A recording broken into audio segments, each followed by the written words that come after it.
ambaye anaiachia nafsi yake iwe ni mwenye kumuongoza. Ukishaizoesha nafsi yako kumwabudu Mwenyezi Mungu Subhanahu wa Ta'ala kwa sura alivyokuamrisha Mola Subhanahu wa Ta'ala, basi hivyo ndivyo nafsi itakavyokuwa ni yenye kwenda.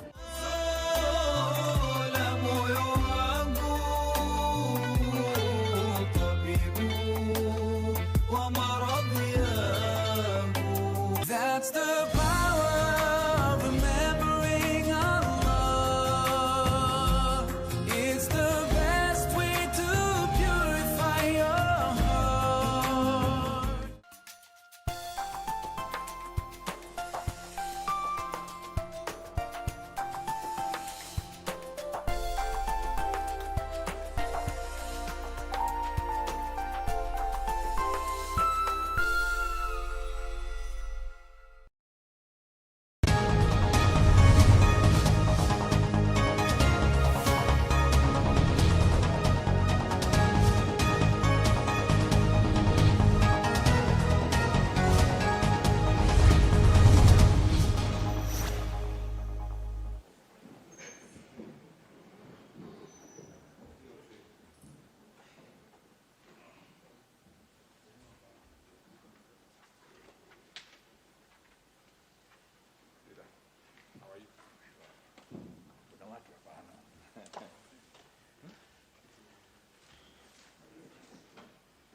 Honorable members, we do not have the required quorum.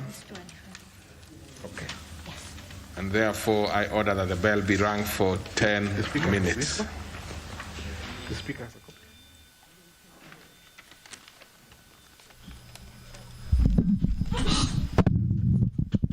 If you're just joining us, you are in time for live proceedings from the National Assembly this Thursday, the 4th day of March 2021.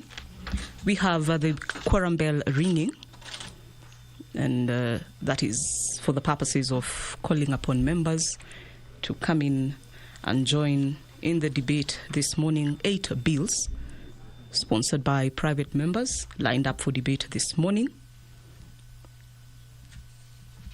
and 2 of those concern amendments to the Constitution. And of course, they are separate from that Constitution of Kenya Amendment Bill 2020 that is expected in the House this afternoon, the one sponsored by the Building Bridges Initiative, and that is after 43 county assemblies gave it the thumbs up. This morning, members also are expected to seek clarifications on a number of issues, among them issues concerning water, sanitation and irrigation.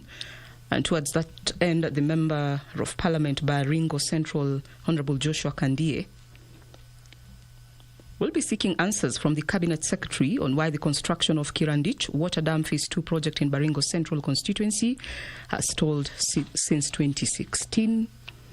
There is another one directed to the Cabinet Secretary, National Treasury and Planning, by Member of Parliament Alego Usonga, Honorable Samuel Atandi.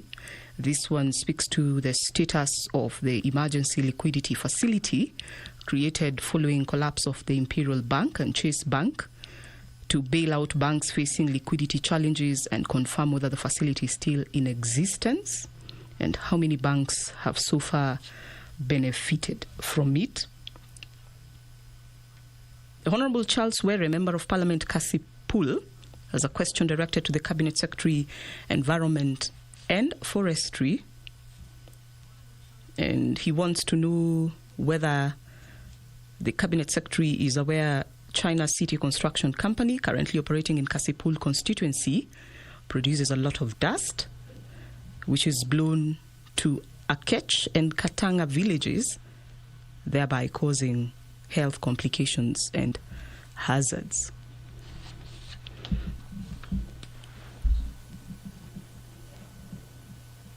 That, in addition to a number of bills,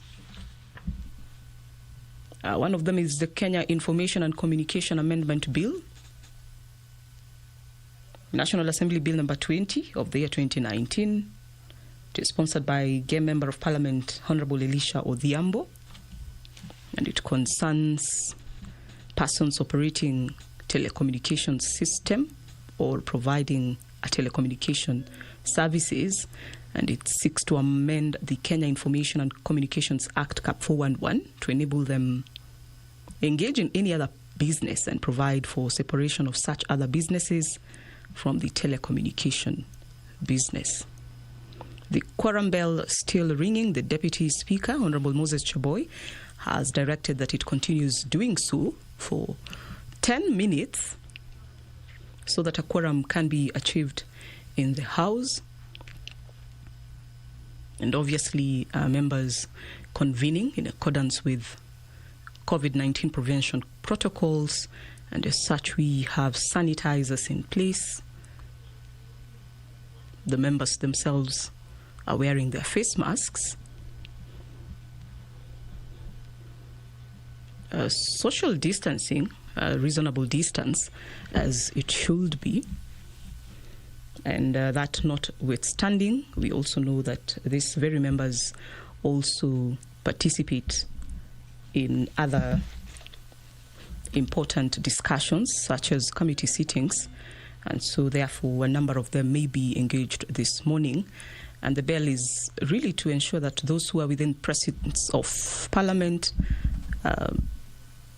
do ensure that they just come in and participate, execute their legislative mandate. And as they continue coming in, we can look at another bill, the Land Amendment Bill, National Assembly Bill number 54 of the year 2019. It is sponsored by Honorable Simon Kingara, Member of Parliament Ruiru. Discussions on this subject have already been concluded.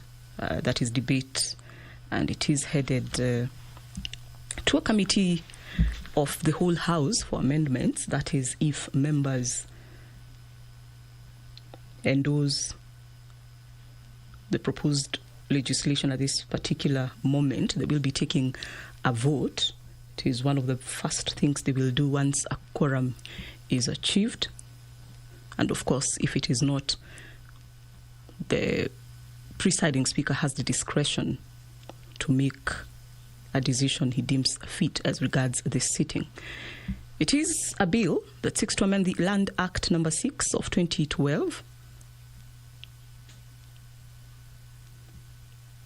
and regulate allocation of public land, especially to public bodies.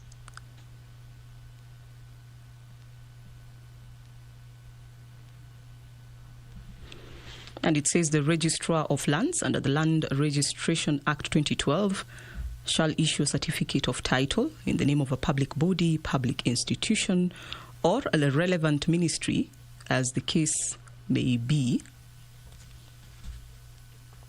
at the sergeant at arms, keeping tabs on arrivals, an exercise that is done manually, as evident on your screen. And it appears we have a few more to go.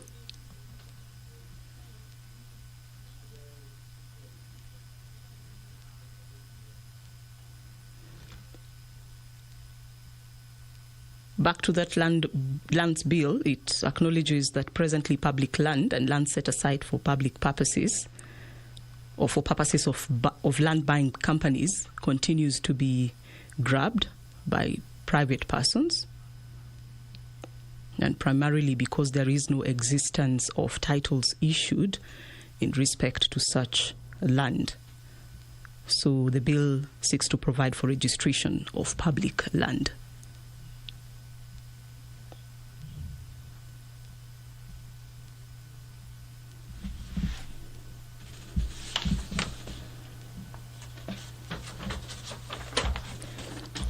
Yet another bill pending before the House is the Alcoholics Drink Control Amendment Bill, National Assembly Bill number 70 of the year 2019. And this one is sponsored by South Mugirango Member of Parliament, Honorable Silvanus Osoro. Honorable members, we still have not attained the required quorum, and the standing orders, of course, allowed so that we give a further 5 minutes. 5 minutes. 5 minutes. I know we are just short of about 4 members, so, and I can see a few of them walking in, so let's proceed and wait, but 5 minutes more.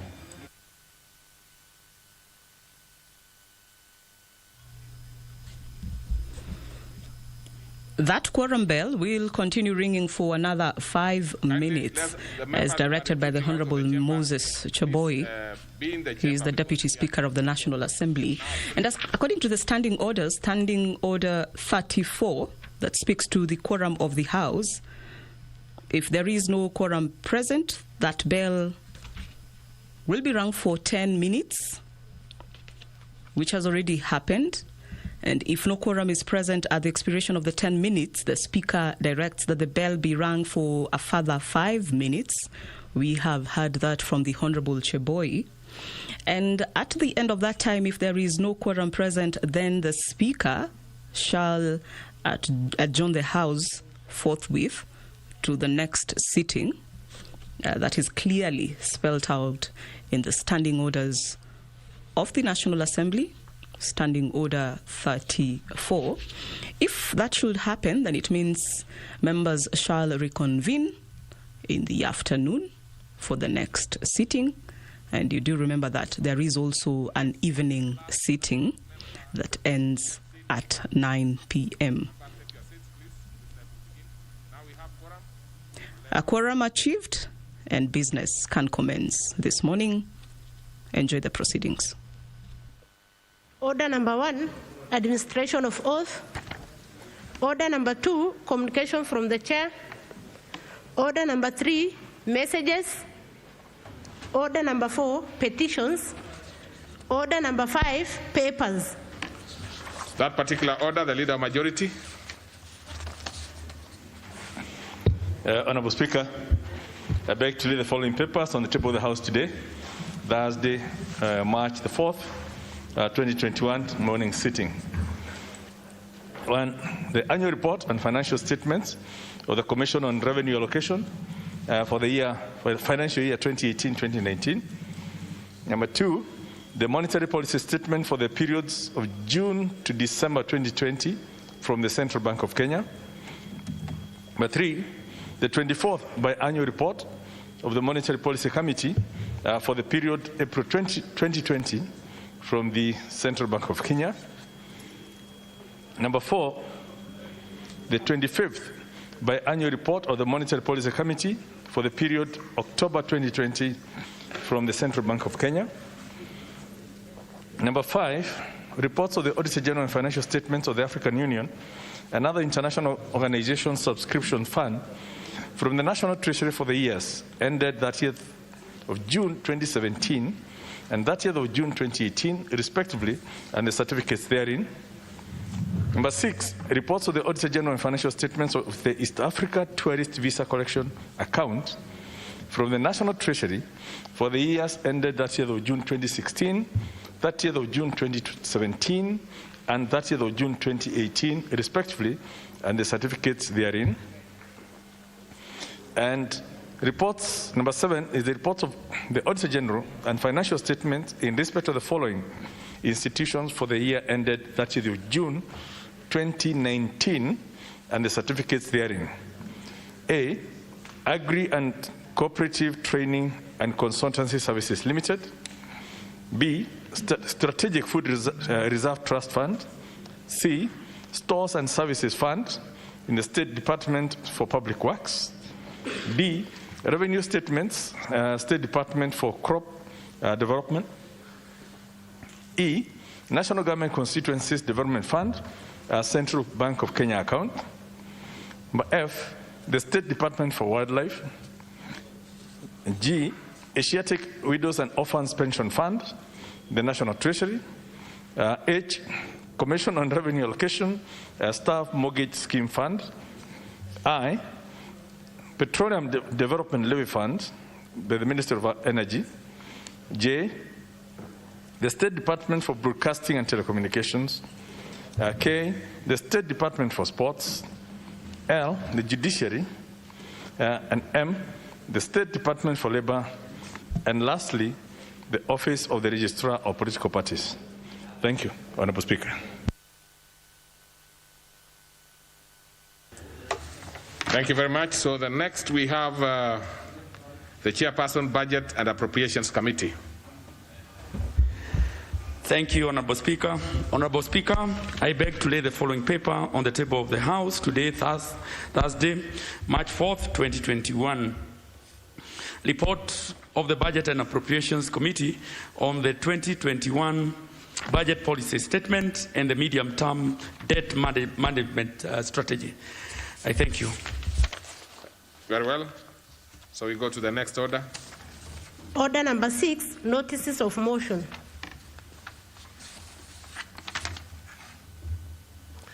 Under that particular order, we again have the Chairperson Budget. Please give your the notice of your motion. Thank you, Honorable Speaker. Honorable Speaker, I beg to give notice of the following motion: that this House adopts the report of the Budget and Appropriations Committee on the 2021 Budget Policy Statement and Medium-Term Debt Management Strategy laid on the table of the House on Thursday, March 4th, 2021, and A, approves the 2021 Budget Policy Statement and the Medium-Term Debt Management Strategy. B, resolves that the Budget Policy Statement so approved forms the basis for the introduction of the Division of Revenue Bill 2021, and C, further makes the policy resolution as contained in the report. Thank you, Mr. Speaker. Thank you very much. Let's go to the next order. Order number 7, questions and statements. Under this particular order, we have both questions and requests for statements, and actually also a response to a statement. So we will start with questions. And we only have ordinary questions. To start us off is a member for Nakuru Town East.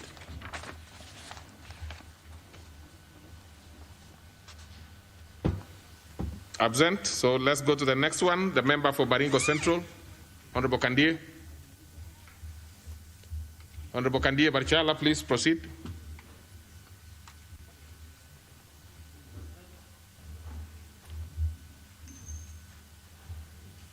Thank you, Honorable Speaker. I stand to ask question number 043-2021. And this question is directed to the Cabinet Secretary for Water, Sanitation and Irrigation. 1. Could the Cabinet Secretary explain why the construction of Grandich Water Dam Phase 2 project in Baringo Central Constituency has stalled since 2016? 2. Could the Cabinet Secretary give the status of the said project since inception in terms of the funds that have been allocated each year, funds already paid to the contractors, and the pending allocations, if any? 3. What measures has the Ministry put in place to ensure speedy completion of the project and prompt payment of contractors? Thank you, Honorable Speaker.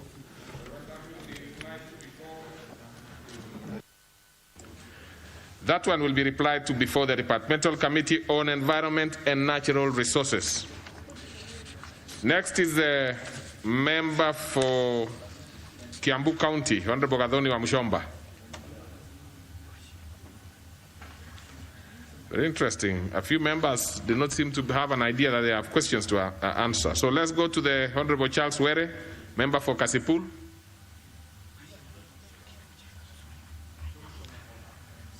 Member for Nyatike, Honorable Tom Odege.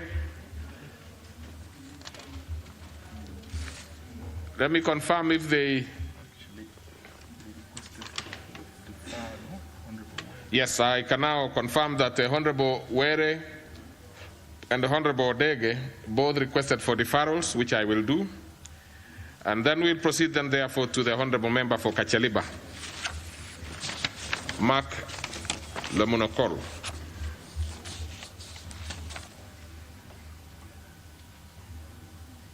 Place it again and Proceed, Honorable Mark. Thank you, Honorable Speaker.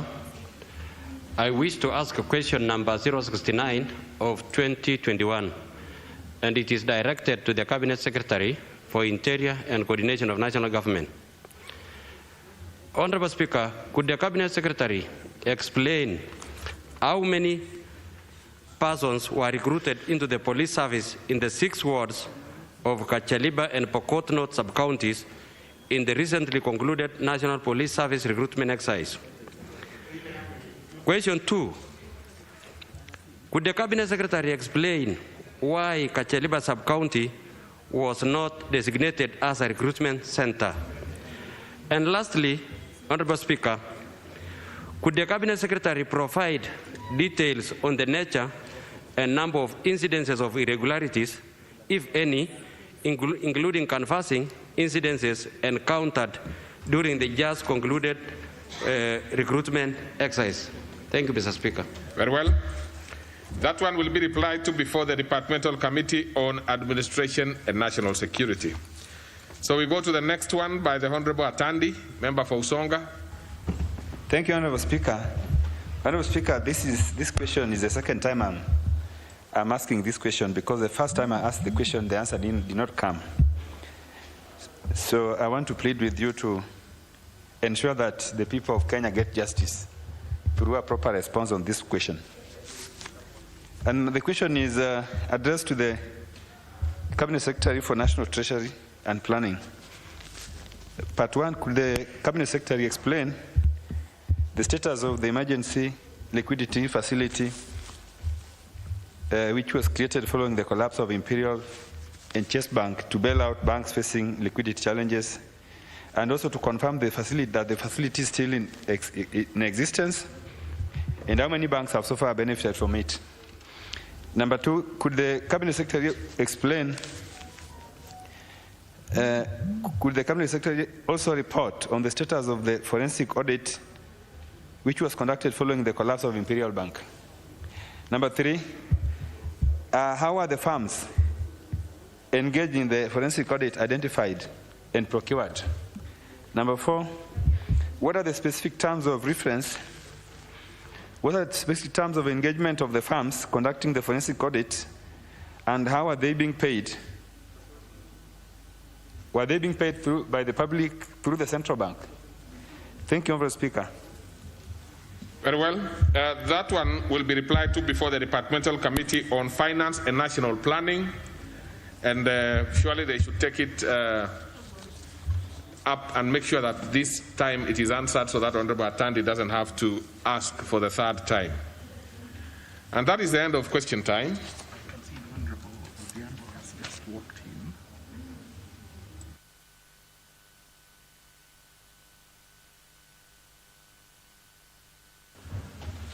I'm in receipt of a note from the Honorable Gikaria asking that Honorable Elisha Odhiambo ask this his question on his behalf. So, Honorable Elisha, and you know you actually just walked in now, so please proceed and ask that particular question. Thank you, Mr. Speaker, sir. As you well put, on behalf of the MP for Nakuru East, the Honorable Gikaria, I rise to ask question number 031 of 2021. Roman 1, what is the status of implementation of the recommendations contained in the report of the Inspectorate of State Corporations of March 2020 regarding alleged corruption and abuse of office by the former Vice-Chancellor of Egerton University, Professor Rose Mwonya, and the management of the university? Roman 2, could the Cabinet Secretary explain why University Council allowed the Registrar in charge of Academic Affairs, who was on compulsory leave following the adverse findings of the Inspector of State Corporations, to resume duties? Thank you, Mr. Speaker, sir. This one will be replied to before the Departmental Committee on Education and Research. Now, the rest of the questions, as has been requested, are deferred, including the one by the Honorable Mushomba, the one by the one that would have been asked by the other two members whom I've mentioned. So let's proceed to the next bit of this order, and that is request for statement. So let's start with the member for Kilifi North, Honorable Owen Bayer. Thank you, Mr. Speaker. Honorable Speaker, pursuant to Standing Order 44-2C, I wish to request for a statement from the chairperson of the Departmental Committee on Trade, Industry and Cooperatives regarding the pineapple glut in Kilifi County. Honorable Speaker, since independence, the county of Kilifi has been one of the largest producers of pineapples in the country. Kilifi is known for the big, large pineapple called the Marafa Sweet. Currently, between 100 to 200 tons of pineapples are harvested and sold daily by the roadside, in market stalls and hawked in the coastal towns at a throwaway price. Excessive production and unavailability of market has led to pineapples rotting in farms, in the market stalls, and by the roadside, which leads to heavy losses of income to the farmers. There have been no attempts at all to assist farmers in value addition and marketing the produce to ensure food security in the area and wealth creation after the closure of the Mili fruit processing plant in Mtwapa, Kilifi County. Honorable Speaker, it is against this background that I seek a statement from the chairperson of the Departmental Committee on Trade, Industry and Cooperatives on the following. Part 1. Could the chairperson explain whether there are any policy measures instituted with regard to manufacturing and value addition of pineapples in Kilifi County so as to improve the livelihoods of the farmers in regard to this crop? Part 2. What measures are being taken by the government to ensure that there is availability of local and international markets for pineapples grown in Kilifi County in line with the government policy as prescribed in the Big Four agenda? 3. Could the chairperson explain programs put in place by the government to create direct and indirect employment and wealth, in particular for the youth in Kilifi County, in regard to this crop? I thank you, Honorable Speaker. Well, that one is referred to the relevant committee, which I expect will be answered responded to within 2 weeks. So let's go to, and the specific committee is a committee on trade. So the chair should be notified. Now let's get to the response to statements. And we have the chairperson of Administration and National Security responding to the Honorable Geoffrey Ososi and Honorable William Kamket. I hope the members are in, but if they are not, we will still proceed, because remember, these are the members who had also really pressurized that the statement should be responded to quickly. So please, we will start with the one by the Honorable Ososi, then go to the one by Honorable Kamket. Yeah. Okay, thank you, Honorable Speaker. Honorable Speaker, the nominated Member of Parliament, Honorable Godfrey Ososi, has sought for a statement regarding the alleged harassment of border riders, and he particularly sought to be informed on 1, the number of licenses issued to border operators in the country since 2019. And Honorable Ososi, kindly put on a mask. I'm sure you will just deal with your ears for now, listening to what the chair is saying. And you see, you are very close to the Honorable Serone, who is now above 50 years. And he tells me he's actually might be walking to 60 now. So you have to be careful. Proceed, the Honorable Chair. Thank you, Honorable Speaker. Measures put in place to ensure proper coordination in handling of border operators by the National Police Service and NTSA and other relevant agencies. where there have been inordinate delays in issuance of licenses to border operators despite meeting all the requirements. Honorable Speaker, I wish to state as follows. Since 2019, the government through the National Transport and Safety Authority has issued 1.6 million licenses to border operators across the country.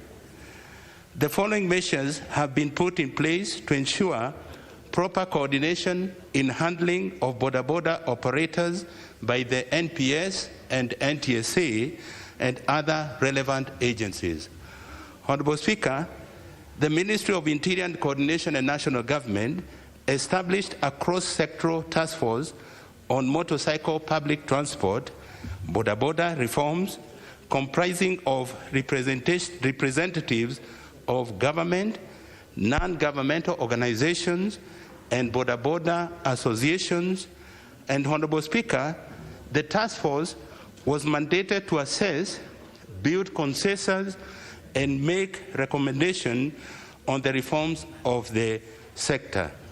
The ministry has subsequently established an interim coordinating secretariat to commence the implementation of the task force recommendations. A comprehensive action plan has been developed to be implemented for the next 3 years. Honorable Speaker, the national government, in coordination with the county government, has further increased motorcycle rider training through TVETs as well as vocational training centers, and is revalidating all existing driving schools, testing and licensing. And Honorable Speaker, further the government, through the Ministry of Interior and Coordination of National Government, Ministry of ICT, Innovation and Youth Affairs, is rolling out a comprehensive nationwide border training program to address the increasing road safety challenge in the motorcycle public transport border sector in Kenya. The program is targeting close to 1.4 million countrywide. The National Youth Service, the National Youth Service personnel will, in collaboration with the stakeholders, conduct the training beginning March 2021. The program will be piloted in 7 high-risk counties. The program aims at enhancing road safety in the country. Specifically, it aims at inculcating discipline, national values, and mindset change among border riders, enhancing riders' skills and competencies, increase riders' entrepreneurial skills, and assist riders to appreciate their role in road safety. Honorable Speaker, the training program was launched officially in Kiambu, Kajiado, and Machakos counties on 15th February 2021.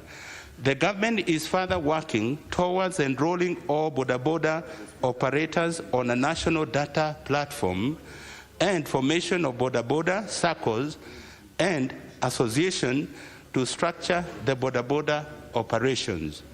The ministry, through the National Police Service and NTSA, is undertaking enforcement and public education of the motorcycle safety 2015 regulations countrywide.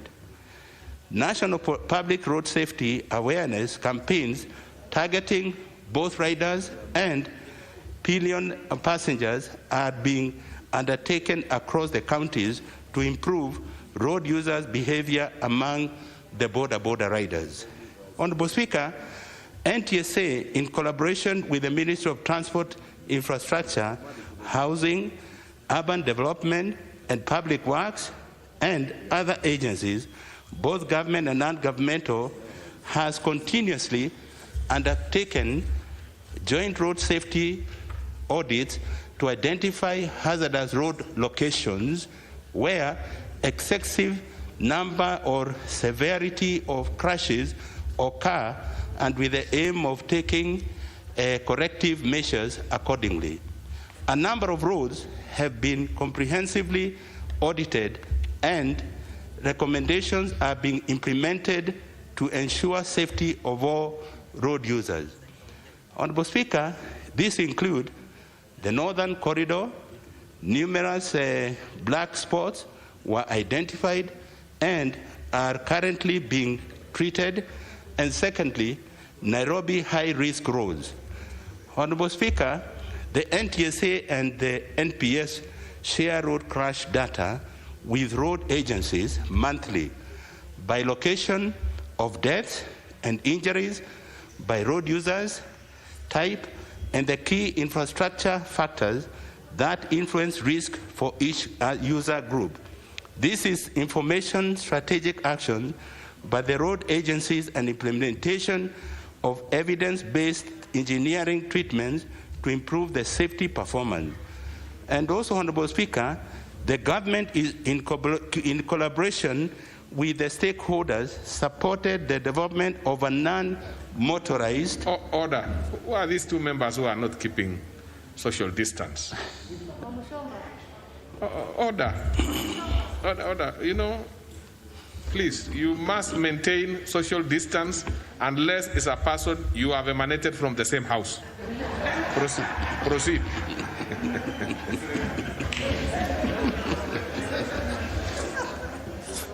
Proceed, Chairman.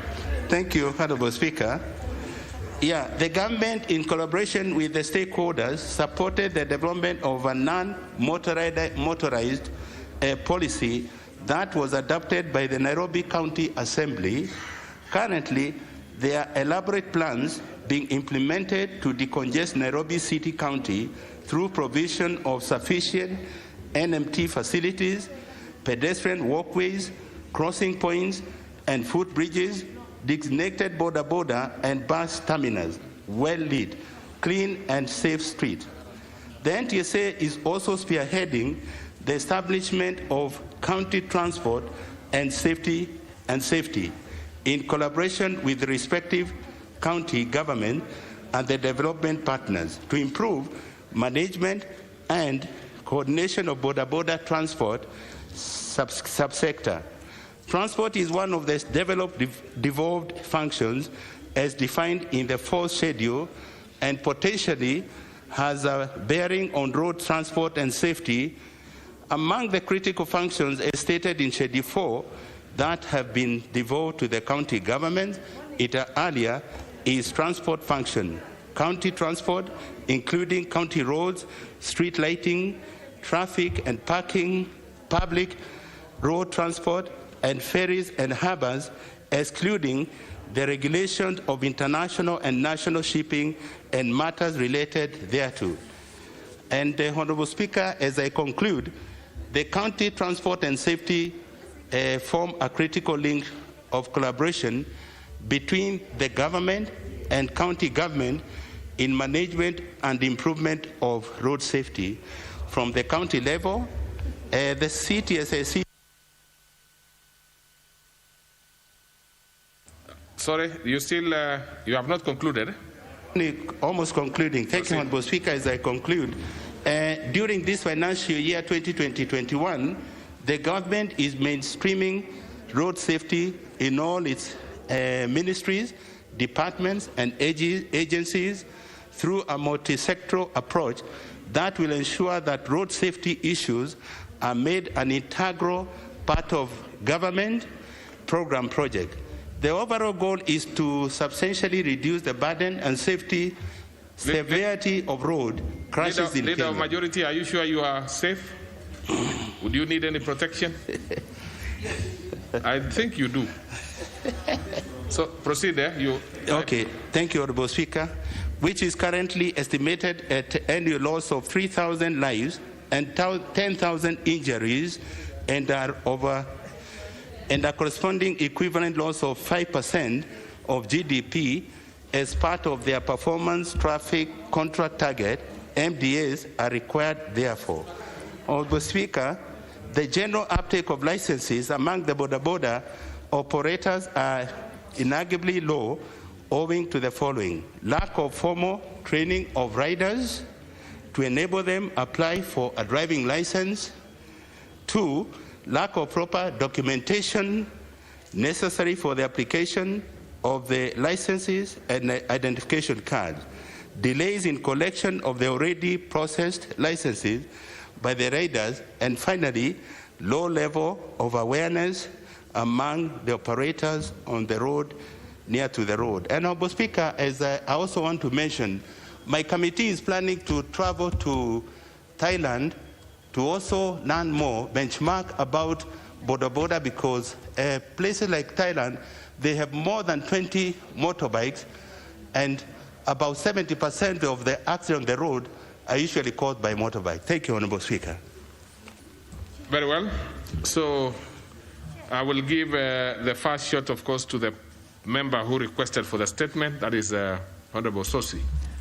Then I'll probably give a few more members. I do not seem to see quite some interest on this one. So thank you, Mr. Speaker. Mr. Speaker, one, I want to thank the able chair of the Committee of Security and Administration for the comprehensive answer. But I need clarification on one issue, on the number of licenses that have been given out. Because according to the statement, 1.6 million licenses have been issued to border. Mr. Speaker, you remember my question, my request for statement. Yes, now that's right, because really I don't remember any question.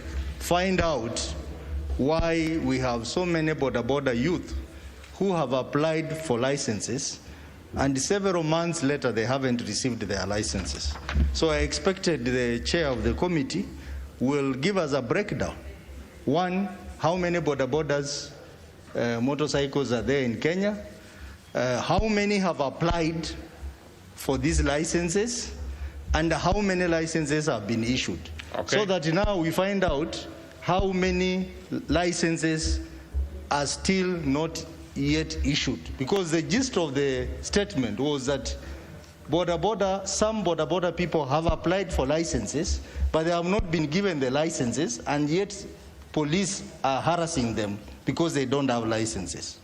So that clarity, through your intervention, Mr. Speaker, I would like the chair to expound on that. He will. Honorable Nyamai Kaki. Thank you, Honorable Speaker. Honorable Speaker, I would like first of all to congratulate the chair for making a very clear response to the Honorable Ososi and going beyond the question and even letting the House know what is it that is going on. 1.6 million licenses, Honorable Speaker, to border is not a mean achievement. But I would like to request the chair, also as he engages the ministry, to push towards constituencies with regard to these trainings. Because when we go towards constituencies, we'll be able to reach out to more and ensure that there is proper distribution. I'm just thinking of my own constituency, where the center of the constituency is 75 kilometers away.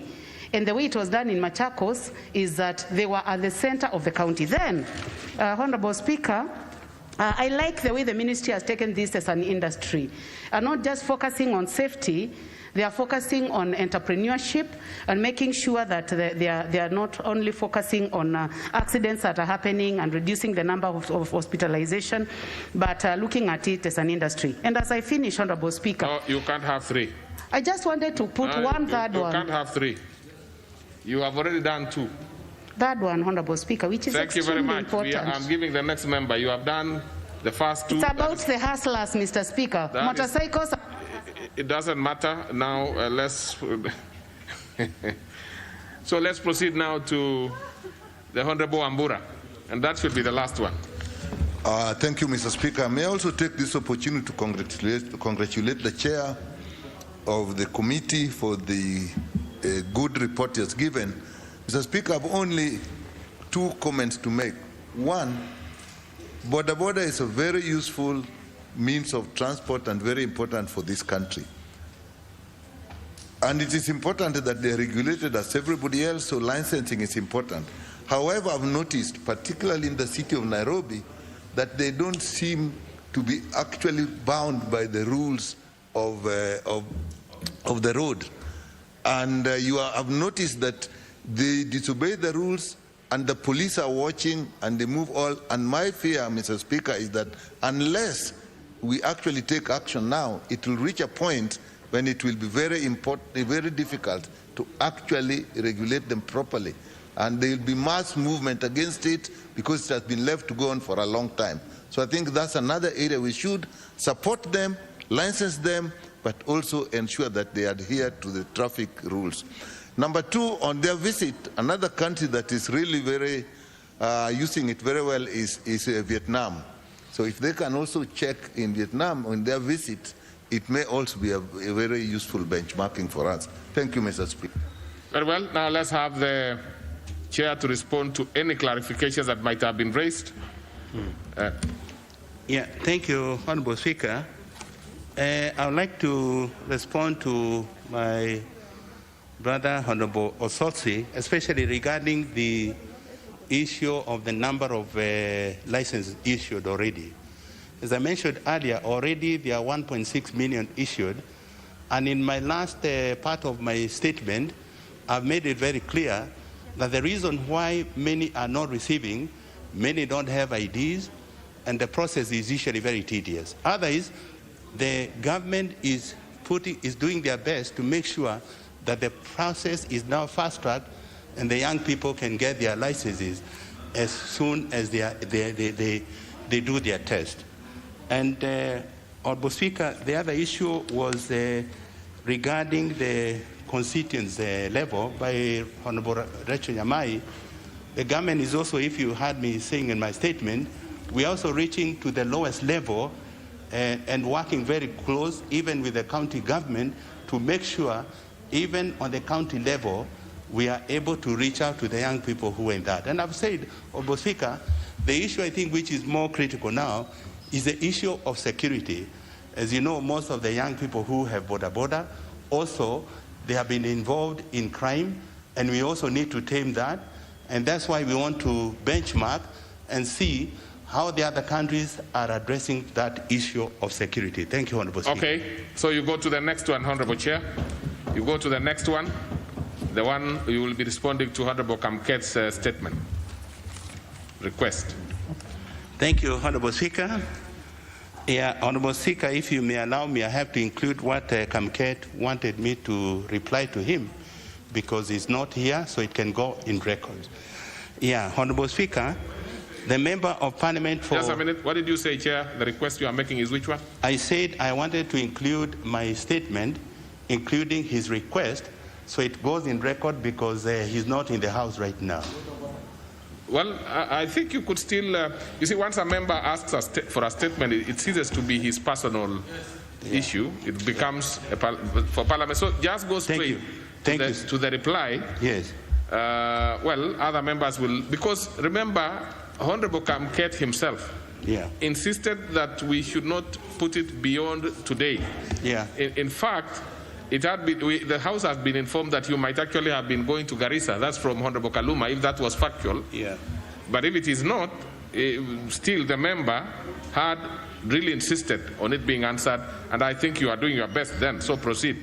Thank you, Honorable Speaker. I need to respond to the statement as you requested the other day.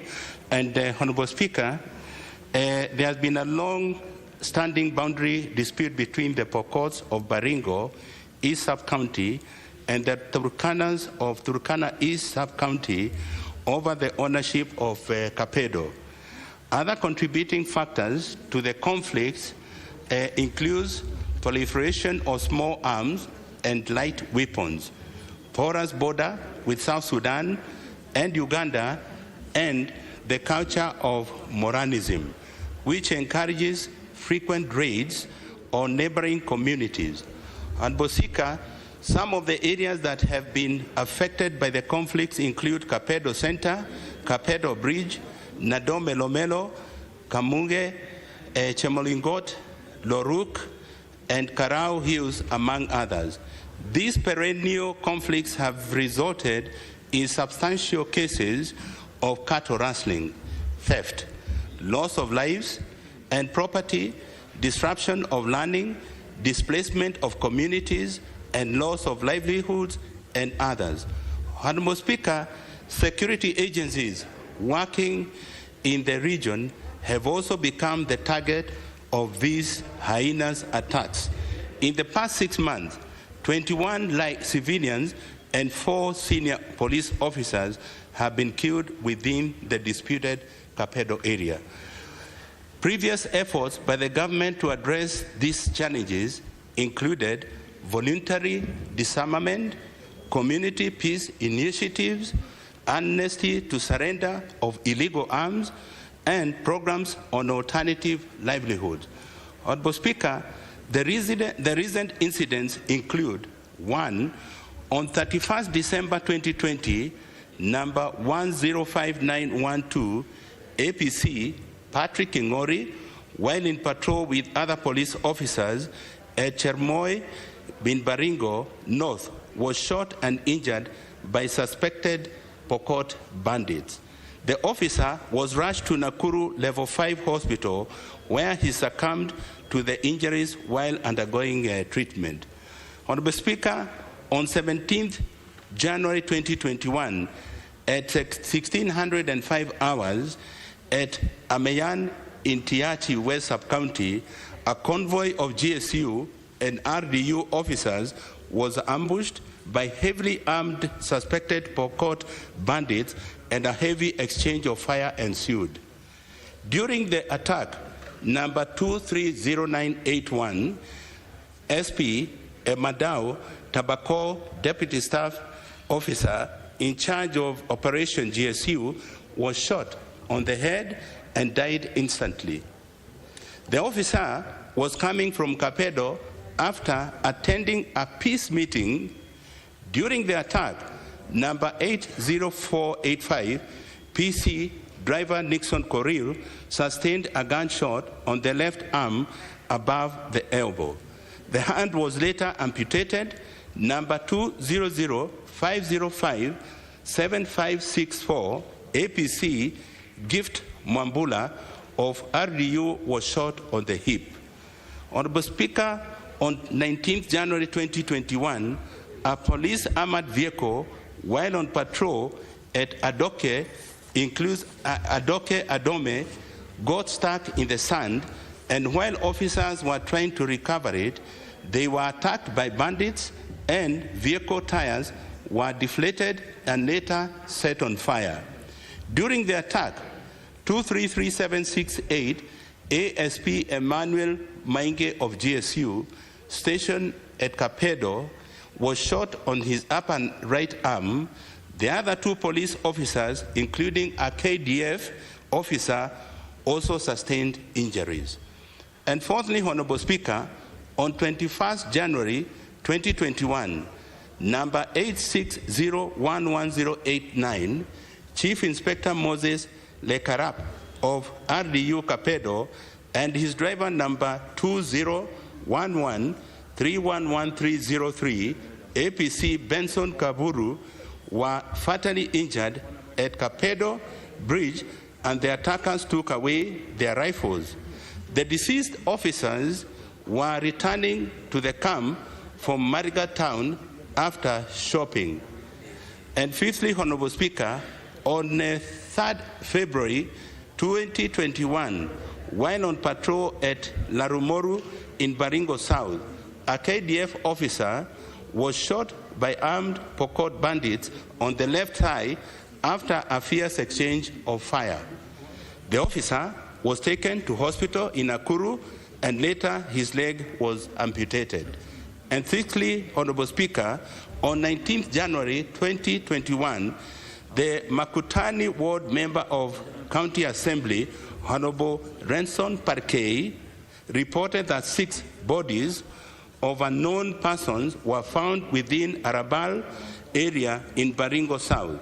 Police visited the scene, and the bodies of 6 male adults with gunshots were found and taken to Cabernet mortuary, and later identified as the following: 1, Paul Brian Kolelo Silale, age unknown; 2, Koskei, aged 41 years, a teacher; 3, David Ruto, aged 32 years; 4, Tondoreng Tian, age 27, and 5th, Neboruso Siareng, age 36, and 6th, Nelson Cordado, age 47 years, and a teacher.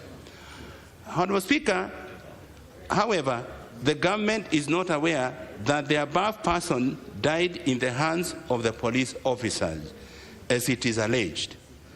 As a matter of fact, neither the Honorable Member of Parliament nor any other citizen has recorded a statement thus far, Honorable Speaker, to prove that the allegation. It is also worth to note that it is not a government policy to promote extrajudicial killings in the country. And in a situation where an is suspected to have engaged in such vice, he or she is subjected to the full force of the law. Honorable Speaker, in all the cases, inquest files have been opened and investigations commenced. So far, police and relatives who identified the bodies have recorded statements. Anybody with any information regarding the killings is urged to avail themselves to the police, record statements, and provide any other information to the killings. And Honorable Speaker, as I conclude, the ongoing operation is intelligence-led that targets known criminals. The operation is multi-agency, and police are working with other stakeholders. So far, no complaints have been received. As at 17th February 2021, most of the teachers and learners returned to school. The officers were strictly instructed to protect both teachers and learners and the general innocent population. Humanitarian assistance to the population by both Kenya Red Cross and churches will continue being subjected to thorough police checks to ensure only foodstuff and no contrabands are ferried to the operational areas. As stated above, the officers involved in the operation are only targeting the bandits and are required to protect the general public, including the vulnerable citizen, women, children, and people living with disabilities. The following measures have been taken to deal with increased insecurity and particularly cattle rustling in the region. 1, conducting a multi-agency securing operation whose objective is to recover illegal firearms in the hands of civilians, recovery of all stolen livestock, removal of illegal settlements, and arrest of perpetrators. Security agents continue to profile perpetrators with a view to arrest and prosecute them. And also the activation of peace committee so to bring peace in Kapedo. So far, the following achievements have been realized. 1, provision of security to the contractor assigned the 187 kilometers road works from Kapedo to Chemolingot. And secondly, destruction of all illegal settlements that were harboring criminals and providing hideout for illegal weapons and stolen livestock. And thirdly, reopening of schools, 5 schools in Kapedo and 11 schools in Tangul Bay and Ginyang in Tiati East and Tiati West sub-counties reopened. Recovery of firearms and ammunition, arrest of perpetrators, and recovery of stolen livestock in progress in the ongoing security operation. Restoration of normalcy in Kapedo Center and its environment. Pacification of road transport from Chemelngot to Kapedo. Honorable Speaker, the elected opinion and local leaders in the area are urged to embrace peace and sensitize their residents to abandon the outdated culture of banditry and cattle rustling, encourage children, young men, and women to embrace school and avoid inciting the public. And Honorable Speaker, as I see it, I want to state that the CS for Interior has agreed to meet the following leaders on the 7th of April.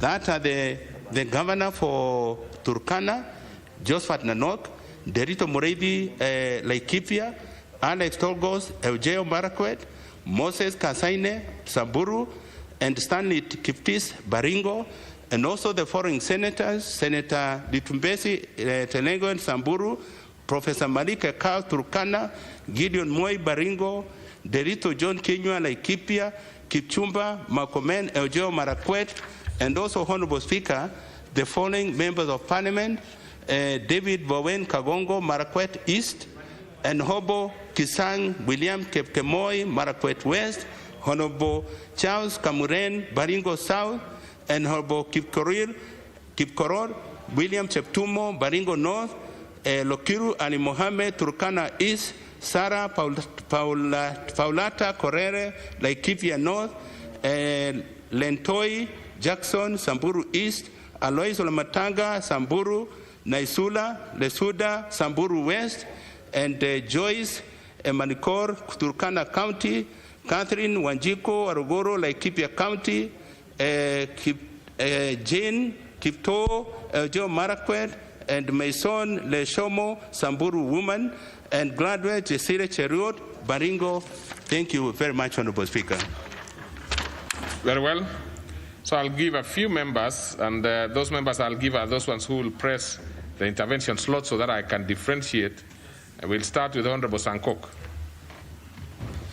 Thank you very much, Honorable Speaker, for giving me this opportunity. Honorable Speaker, and these issues that the Chairman of Interior have answered, both of them are intertwined and interconnected when you view from the disability eye, Honorable Speaker, because from the motorcycle, most of disability are caused by such accident. But we have so much concentrated on those and blame those that are riding on a motorcycle. We have forgotten the issue of our roads and infrastructure, if they have allowance for motorcycles to be able to use. So we should also focus on the government role in ensuring that there is a lot of safety. Which one and are you? Now, coming to Honorable Speaker, No, you'll ask only one. You see, Honorable Sanko. I said they were intertwined.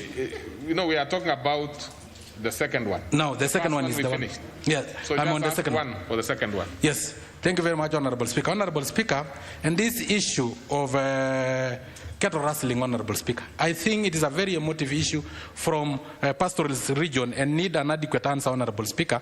And the Chairman of Interior have just elaborated and made sure that the Interior CS will be able to meet all those leaders so that they can come up with a solution. Because this is not tradition. This is a crime against humanity, crime against there is deportation of masses, there is rape, there is murder in it, and it should be described as at it. Let us not give an appealing name of cattle rustling. It is a crime and should be treated as a crime, and those perpetrating it are criminals and should be dealt with as criminals. Okay, Honorable Okiru Mohammed.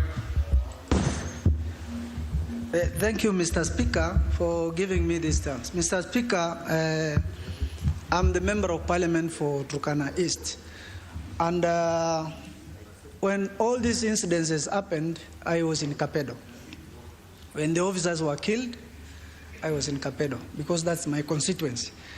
Mr. Speaker, I wish to thank the chairman for the response. As leaders, we must encourage the government to disarm all people who have illegal firearms, because these illegal firearms kill. Mr. Speaker, that area has been held. No movement, and we encourage the government, Mr. Speaker, to continue with this operation until all the firearms get out.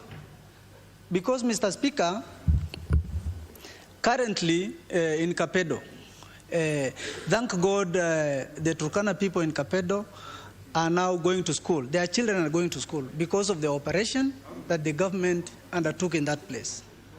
Mr. Speaker, people can get now food. Unlike the other times where they were just put in a secluded place, they cannot even move a step.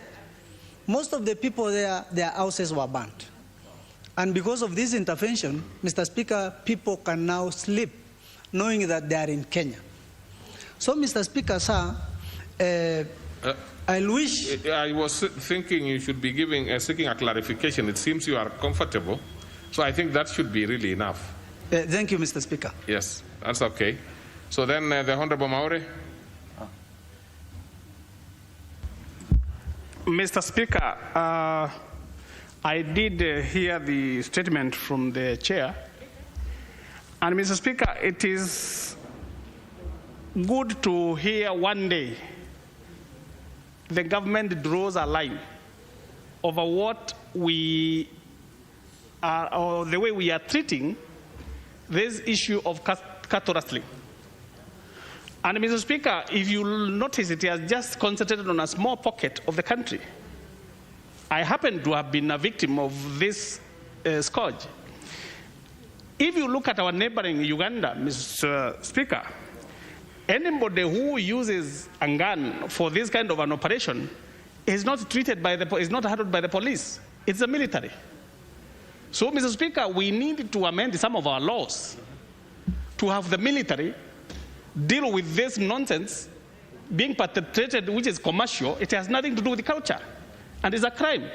So, Mr. Speaker, we would like to ask the committee to go and get out of this cocoon of thinking just as if it's business as usual, 1 year after another, 1 year after another. Now it becomes a culture because we are tolerating it. Thank you, Mr. Speaker. It's probably the last. Thank you very much, Mr. Speaker, for giving me a chance to comment on this. Mr. Speaker, the issue of Kapedo requires a very radical action.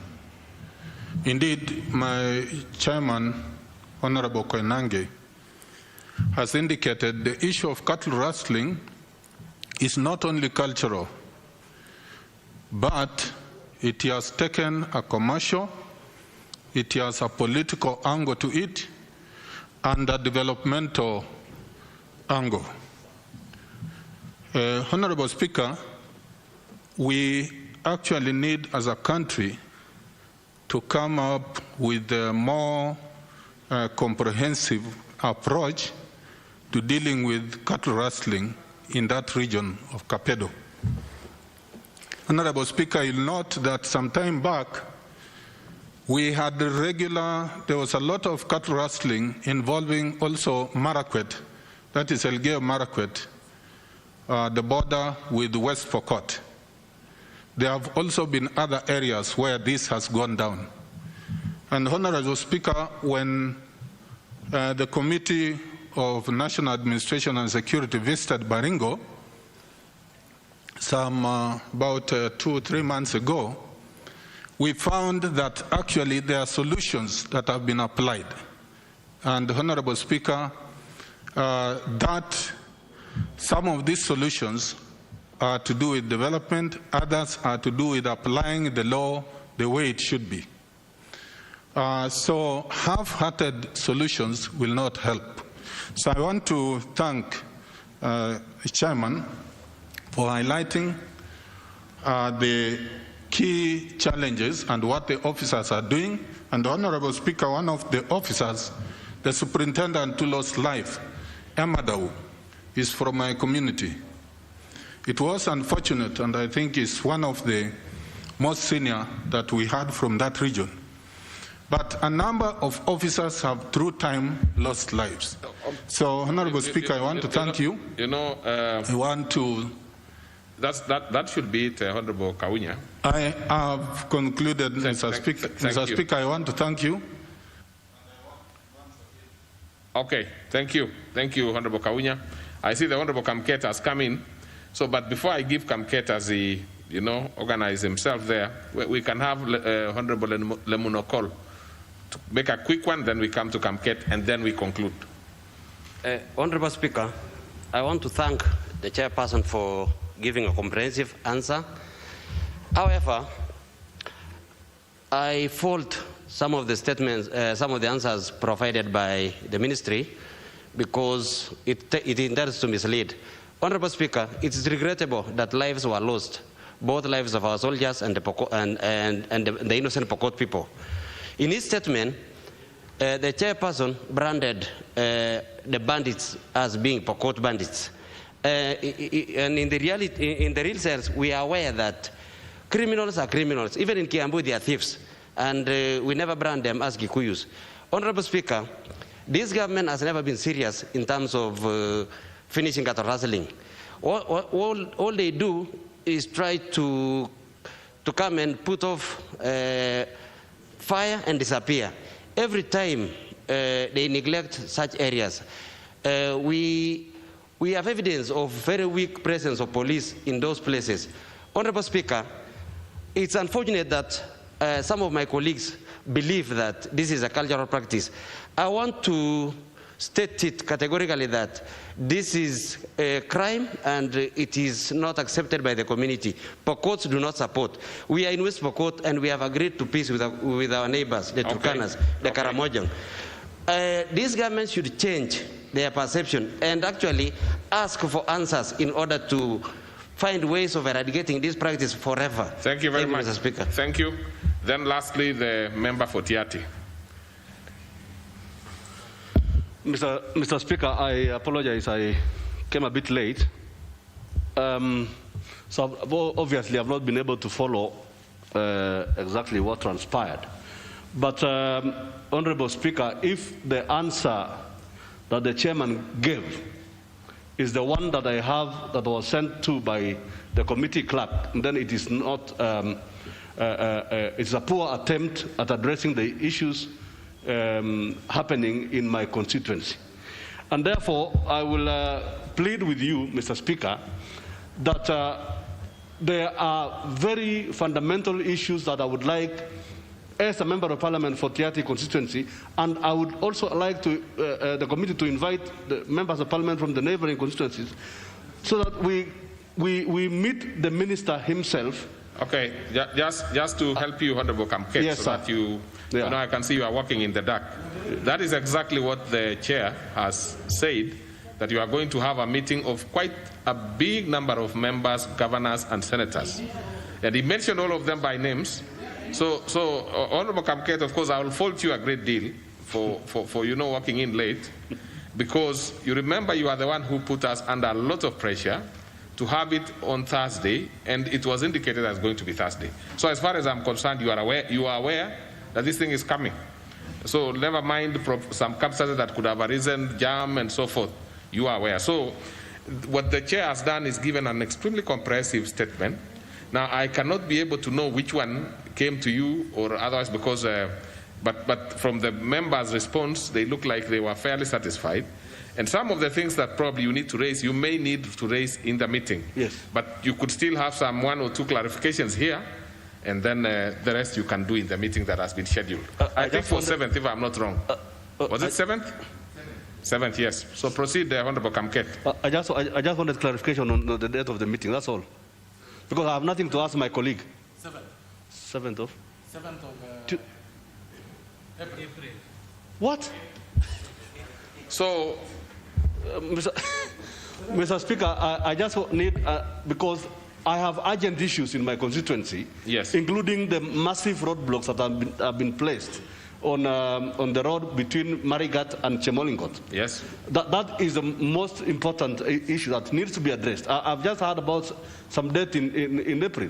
That cannot wait, because what has happened is that the police have blockaded the road, and nobody is able to transport food into those places, and there are schools that are closed up to now because of the blockades of the roads. And those are the most urgent issues that I need addressed immediately. I cannot wait until April, Mr. Speaker. Okay, well, you're actually, you know, making you are seeking clarification as to whether the blockade can be lifted quickly, isn't it? Yes, sir. So that the chair, I'm sure, is because I'm giving the chair an opportunity to probably respond to a series of, you know, requests that have been made by members. So can I, do you still have any others so that I give? Yeah, I just wanted to, as a matter of policy, Mr. Speaker, I want to know whether it is government policy to starve the people of the entire constituency from getting food. Is it a policy to starve our people from? Are we being told to move out of Tiati constituency in general? That's what I want to know. Because the blockades of the road, it has nothing to do with banditry. Bandits are not on the roads. What are the police doing on the road? Okay. So then, Chair, you can respond to all those clarifications. But I realize most of them are actually comments. Yeah. That probably would not elicit your statements of support and, those kind of things. So probably you pick those ones which you really need to respond to, and more particularly the last one by the Honorable Kamket. Yeah, thank you, Honorable Speaker. I think mainly I will maybe clarify one or two things mentioned by Honorable Kamket, because the other issues which were raised by the Honorable members are the things which I believe, Honorable Speaker, on the 7th of April, they'll be addressed by the CS himself. And Honorable Speaker, to mobilize all the leaders that I've mentioned, it cannot take 3, 4, 5 days to get them to put them together. And that's why we are put on the 7th. But the issue that Honorable Kamket have raised, the issue of food reaching to his people in Tiati, according to me, the information I have, people are getting food. Red Cross is passing without any problem. But the second option I can give to Kamket, I can arrange with my committee within the next 1 or 2 weeks, we can visit Tiati and see what is happening. Thank you, Honorable Speaker.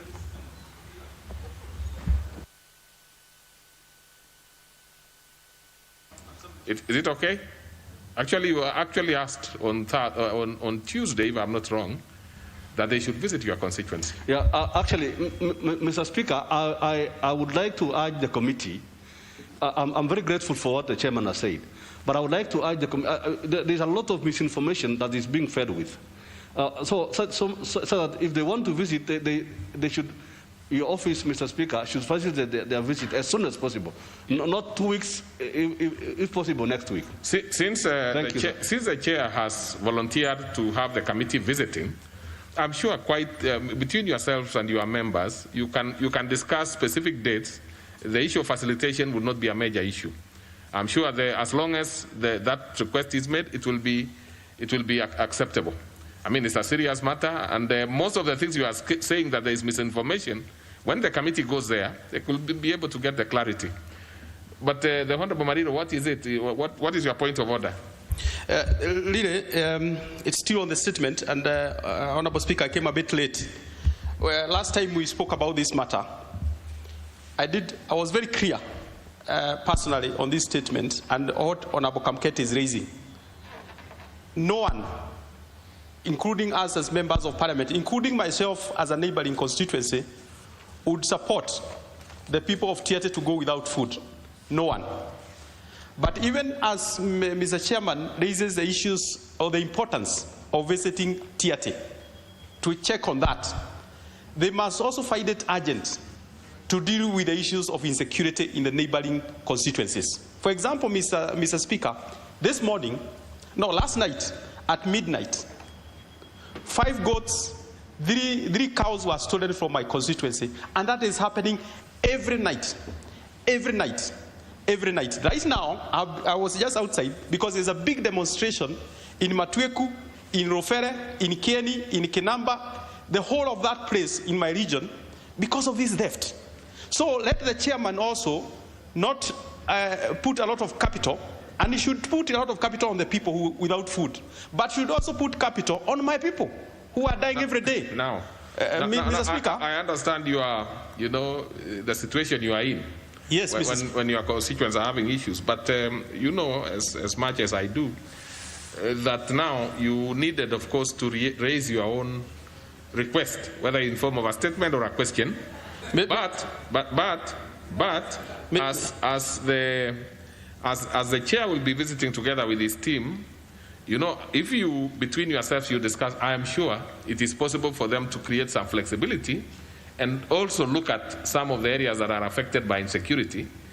But really, that will be dependent on the committee, because there is no request specifically on the floor. But you have raised your issue. Really. Mr. Speaker, it's just because last time, when this was raised last week, and looking at the urgency of this matter, and as ourselves agreeing, we are not disagreeing with Honorable Kamket on the issues of the support of our people in Tiaty. We are just saying, even that meeting with the minister is not important from the Honorable Kamket side. Is as important even from this side. It's as important from Turkana as well as Saburu, everywhere. That is why all of big you, problem. If I'm not wrong, I also heard your name mentioned. Yes, it's just to emphasize. So you go and emphasize that in that meeting. I think that one we have flowed it enough. So let's proceed to the next order, please. Order number 8, the Land Amendment Bill, National Assembly Bill number 54 of 2019, question to be put. Now, I have to confirm, do we have the requisite numbers? We do. Okay. On advice, I am informed that we have requisite number, and this matter had been transacted. And therefore, what remained was the question to be put, and I put the question, which is that the Land Amendment Bill, National Assembly Bill number 54 of 2019, be now read a second time. Will as many as of that opinion say aye? Aye. Many as of a contrary opinion say nay? The ayes have it. A bill for an act of Parliament to amend the Land Act. Next order. Order number 9, the Kenya Information and Communications Amendment Bill, National Assembly Bill number 20 of 2019, second reading, resumption of debate. Okay, so this one we have a balance of 3 hours, 14 minutes. And therefore, I proceed to give opportunity to members to proceed with it. I don't think there was any member on the floor, to the best of my knowledge. So we are giving the member for Marakwet West. Had it been seconded?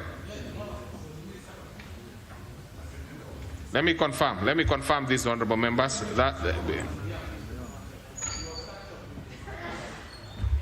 Oh, you were there. 001. Come on. Well, that was seconded by a member. I think you might not have been in. I'm surprised. I mean, if you were, then you should have known that Honorable Jared Okello seconded. So I'm giving now the committee chair, to proceed.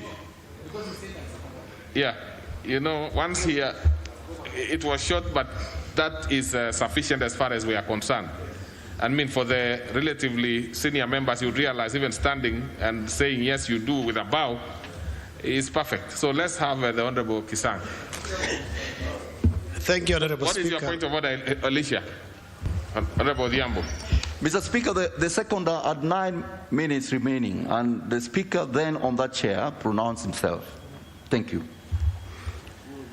Well, the seconder was Honorable Jared Okello, and Jared Okello called 001 to do what? He has no power to do that. You cannot donate seconding Honorable Alicia. The only thing that is critical for me is whether there was a proposal of the question. That is what is critical. Because if it was not done, then I'll simply propose the question. So just to be sure, Honorable Kisang, please take your seat. Just to be sure, because there is nothing wrong with repeating ourselves to make sure that we are following the rules, I will proceed and propose the question. Even if it be the second time, there is no harm, because there is no other member, so that we are not accused of not having followed the rules. Yeah? So, having confirmed that it was seconded, the next that I will do is to propose the question, which is that the Kenya Information and Communication Amendment Bill, National Assembly Bill number 20 of 2019, be now read a second time. And then we proceed to Honorable Kisang. Thank you, Honorable Speaker. I was not in the House, so I could not have known if the seconder had seconded. Honorable Speaker, the KICA Amendment Bill, National Assembly Bill number 20 of 2019, as sponsored by Elisha Othiambo, was read first time here, 25th September 2019, and referred to my committee. Honorable Speaker, as a committee, in considering the bill, we carried out an extensive public participation Honorable Speaker, and an advert was put in the... As you clear your throat, Honorable Kisang, let's have your mask on. I know it is a bit uncomfortable, but let's still proceed with it, with that uncomfort, because it is the little things that we do that might be useful to us now. Thank you, Honorable Speaker, especially your age and mine. Honorable Speaker, an advert was put in the papers on 18th of October 2019 to invite public to give their views. And by the close of business, Honorable Speaker, we got 4 entities that submitted the memorandums. This is Court IB, Kictanet, Chamitel Communication, and Communication Authority of Kenya, Honorable Speaker. Honorable Speaker, these are some few amendments to the Kicker Act. Honorable Speaker, clause 2 of the bill, the member is proposing that we amend this clause so that telecommunication companies who are also running other businesses like financial services be split. They split their companies. But Honorable Speaker, I wanted to report to the House that the Companies Act number 17 of 2015 allows registered companies to carry out any other legal business other than what they have in the articles, Honorable Speaker.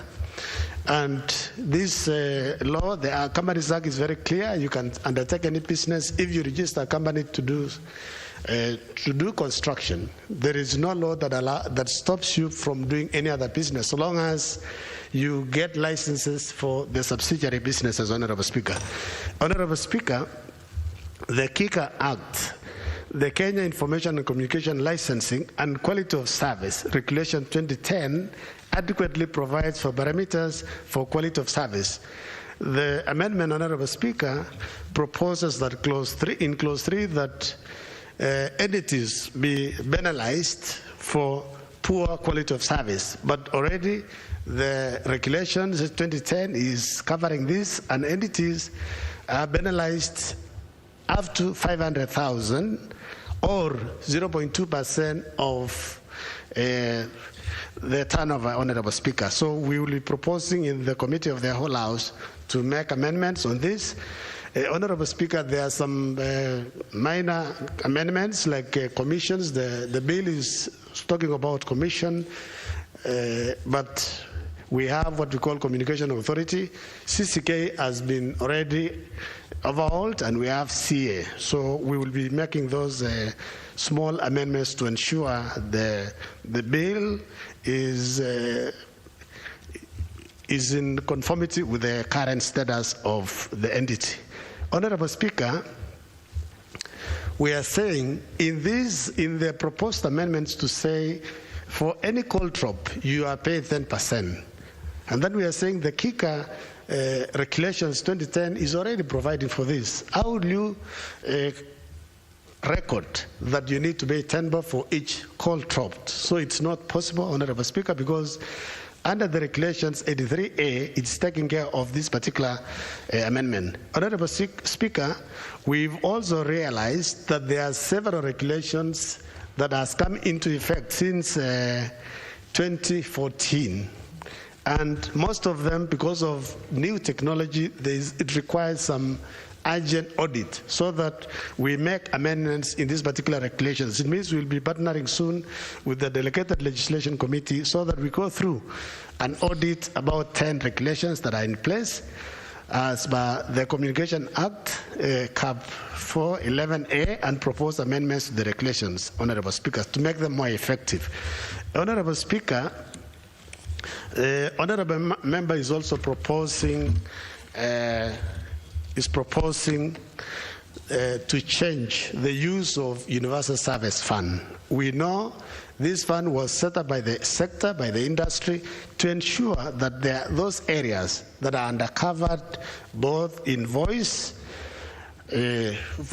communication, and we did an inquiry sometimes back, about 2 years ago, Honorable Speaker, 2018, and we made recommendations to Communication Authority of Kenya to ensure the underserved areas are covered. And we want to report to the House, so far, Honorable Speaker, CA is in the third phase of ensuring that the underserved areas, especially 4 counties of Ishola, Mandera, Wajir, Marsabit, Turkana, and others, are covered. And there is an ongoing work that is going on where all operators, at least the major 4 operators in the country now, ensure if a tower is built, sharing of towers has been made mandatory by the regulator. So, Honorable Speaker, as a committee, during the committee of the whole House, we said we are going to bring some amendments to ensure that we don't punish people for doing good business. Because this particular act, Honorable Speaker, is since the last parliament, there has been so many amendments that is coming up, basically targeting 1 or 2 operators. And that is not the way to go. The way to go is to ensure we support innovation. When people come up with innovations, we don't stifle innovations because of maybe competitors trying to stifle others. Honorable Speaker, I know there are many other agencies in the country like EABL. They've been doing business for a long time, and they're not a monopoly. There are many other entities that have come up and they have competed. In this sector, by the time we are doing the inquiry, one of the operators was commanding a market share of 14%. Currently, that particular operator has moved from 14% to about 35%. So basically, the market will level itself, and we will be asking members to support our amendments, and we'll also convince Honorable Elisha Odhiambo to agree to some of the amendments. Honorable Speaker, I support and will be proposing amendments during the committee of the whole House. Thank you.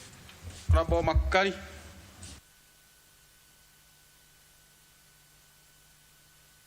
Honorable Makari, do you want to cede ground? You want to cede your ground? No, I'm ready. Okay, very well, proceed. It's only that, Honorable Speaker, you know, the way you pronounce my name, I couldn't figure out who. Order, Honorable Makari Mulu. Yes, Honorable There cannot be any other. Honorable Speaker, thank you. Honorable Speaker, I also raised to support these amendments by my friend, Honorable Elisha. And I must actually commend him for coming up with these amendments.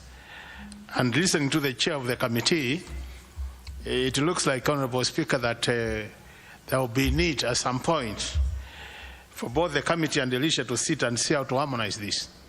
Because the truth of the matter, Honorable Speaker, is that the proposals do make a lot of sense. I want to pick on one, which is talking about the Universal Service Fund, where Honorable Elisha is, to a great extent, demanding accountability from the Communication Authority. Honorable Speaker, this fund is public money. And what the amendments is proposing to do, Honorable Speaker, is that every year that the Commission or the authority, Honorable Speaker, will be able to tell Kenyans how they have shared that money, who has benefited from that money, and at the end of the day, which areas have benefited.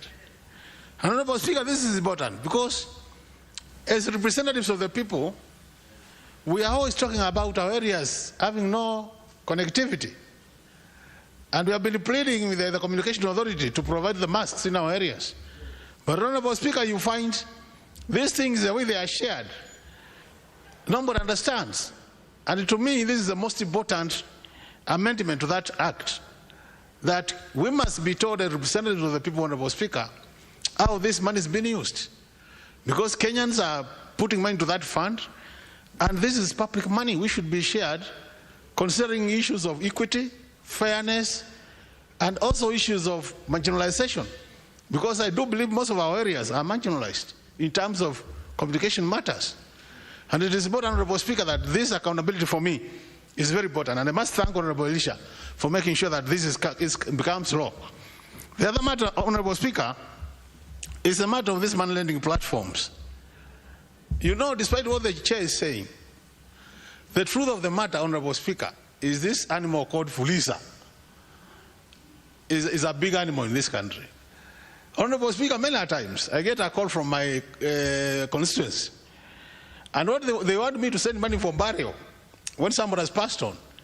And by the time I want to say, now, where are we sending the money? You hear, I'm giving you another number here because mine has already policed. So what they are telling is now issues of accountability. You know, as a member of parliament, I want to send money to the family, which is a bereaved family. But now I'm given another number, which I don't know, basically because the owner of that number has policed. And Mr. Honorable Speaker, this matter of police and all the other money lending platforms, because there are very many, Honorable Speaker. I must confess, Honorable Speaker, I get a number of SMSs being told to join those platforms. And I resist. Because, Honorable Speaker, those platforms are not controlled by anybody. The central bank does control the banks in this country. And they are regulated. They are able to know what you have to do, what you can't do as a bank. This area now, the space we are talking about, the money lending platforms, Honorable Speaker, are not regulated. And I think this amendment, to me, even as the chair says, we need free market operations, it is important, Honorable Speaker, that this area is regulated because our people are suffering all over the country. Our people are borrowing money, thinking it is small money, but the interest being charged, Honorable Speaker, is interest you can't imagine. And that's why you see now, Honorable Speaker, if you listen to the FM stations and everybody, even though we have controlled gaming and betting, Honorable Speaker, you realize that in this country now, almost all the FM stations in a day, they are spending almost 2 hours asking Kenyans to send 100 shillings to a number so that they, at the end of the day, they are given 20,000 shillings, 40,000 shillings. And Honorable Speaker, as a person who has done a lot of statistics, Honorable Speaker, I can tell you this is really conning Kenyans through those kind of things. And to me, I must say, the chair of the committee, please, you must assist Kenyans by having these money lending platforms regulated. If you do that, Kenyans will be happy and our people will be saved a lot of problems. The last point, Honorable Speaker, is the issue of the calls. When you call and the service provider, as you continue talking, there's an interruption. Either you get disconnected or something happens and you don't know, you have to call again. What Honorable Risha is proposing is that any time that happens to you during the time you are calling, the provider, the service provider, must be able to compensate you airtime worth 10 shillings up to a maximum of 3 times a day. And to me, these are issues of efficiency, that the service providers must be able to assure Kenyans that the service they are providing to Kenyans is service which meets international standards. And even though we are saying that there is a bit of law which takes care of that, I think what the chairman is saying, there might be lack in terms of enforcement. And I think it's good that the Honorable Elisha has brought this up so that even as we tighten the whole issue of enforcement, so that the matter is enforced, and as a result of that, then we improve the services which Kenyans are getting as a result of these service providers. But as I conclude, Honorable Speaker, the issue of market share, you know, the chair has commented on the issue of market share, where he says somebody was at 14%, now is at that 5%. But to me, Honorable Chair, I think it's really the competition authority which needs to rein on this particular area, that to make sure that there is fair competition, and where dirty tricks are being played on any of the service providers, then that is enhanced immediately. Kenyans are all this happening, and then you don't take advantage. But the issue of the dominant player must be addressed. And I'm happy to hear that other service providers now are coming up, whereby competition is becoming now more, and that's more healthy for the country. And I want to encourage those other service providers who have not taken a big share of the market also to pull up their socks. Because if you want to take a share of the market, you must also provide services to Kenyans which they think they are better than the other providers. So to me, the competition authority needs to come in and ensure that what I would call the playing ground is, Honorable Speaker, is leveled, that nobody leaders are disadvantaged in terms of playing this market. So with those remarks, Honorable Speaker, I want to support these amendments, and as the chair said, we'll be discussing the amendments during the third reading and see how we can make this area more effective in terms of service provision. Thank you, Honourable Speaker.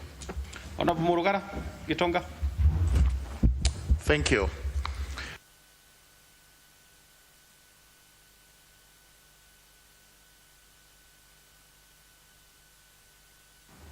Thank you. Thank you, Mr. Speaker. Allow me to support the proposed amendment because it touches on one of the best areas of life in our country, especially when it comes to telecommunications, a vital aspect that we need to develop because there cannot be any meaningful progress in development without telecommunications and communications being streamlined. This bill is timeless. We know for sure that communications providers and service providers are actually trying to cover the entire country so that we make communication feasible. And for this, I commend them, in spite of the fact that there are imbalances between some service providers and others. What we should be aiming at is a near-perfect market competition where the providers have almost equal shares in the market. The net effect of that would be the prices would stabilize and they would possibly become most economical so that most of Kenyans can afford these services. We know for sure that the main objects of these service providers is actually communication. But we know again that these providers have used other clauses, possibly in their memorandum of association, to do other businesses. And most of those businesses may not be regulated. The net effect is they got a free hand to do what they want at the expense of innocent Kenyans who do not have any other option but to use those services because they have to communicate. And this is why we've been told some have moved into money transfer, just like banks. They have also moved into lending, which lending is not controlled, which lending is not regulated by the laws. And this is what Parliament should be looking into. Whether a provider of services can deviate and move into areas that are covered by other different acts of Parliament away from that which governs that provider. Because those providers are governed by the Kenya Information and Communications Act, while money transfers, money lending, etc., may actually be under the Banking Act and the other banking laws. That notwithstanding, it is important to implore on these service providers to also move into the countryside, into the rural areas where telecommunication is needed as at yesterday. We have swaths and swaths of rural areas which are not covered by what is known as network, and this is important that we bring this amendment into force, as I will allude to. Regulation means for sure that we will have revenue when licenses are issued, and that revenue would be important for development. But we must also caution our government against heavy taxations, which will negate every gain we will have made by passing this law, because possibly there is easy money that will be gotten from taxing such services. But let's move at the fund. This fund, which was established under Section 84J and didn't have proper objects. The proposed amendment in Section 5 of the bill now provides to set out the objects of the fund. And amongst them all is to emphasize subsection 2C, which now says that there has to be advancement of availability of all telecommunication services to all consumers, including those in low income and rural areas. While we would implore the providers to provide masks so that people are able to communicate in the rural areas, let it now become a function of the Commission. The Commission getting money from Kenyans so that it can discharge its duties to move into the countryside and ensure that we now have the services at the core, right at the grassroots where citizens need this. And I got to give an example with my own constituency, which in my estimation, I don't have any statistics to back this, but we are about 50% coverage by network. Another 50% is not covered. And I've always emphasized to the providers that my own locations, one is known as Maragua, another one is known as Gituma, and there are many other areas where we do not have network in respect of the services required. The net effect is, if the service provider does not provide these masks, does not provide the required network, it will be upon the Commission using monies belonging to us Kenyans to provide those masks, the network, to the people so that they are also able to communicate and live like any other Kenyan in the country.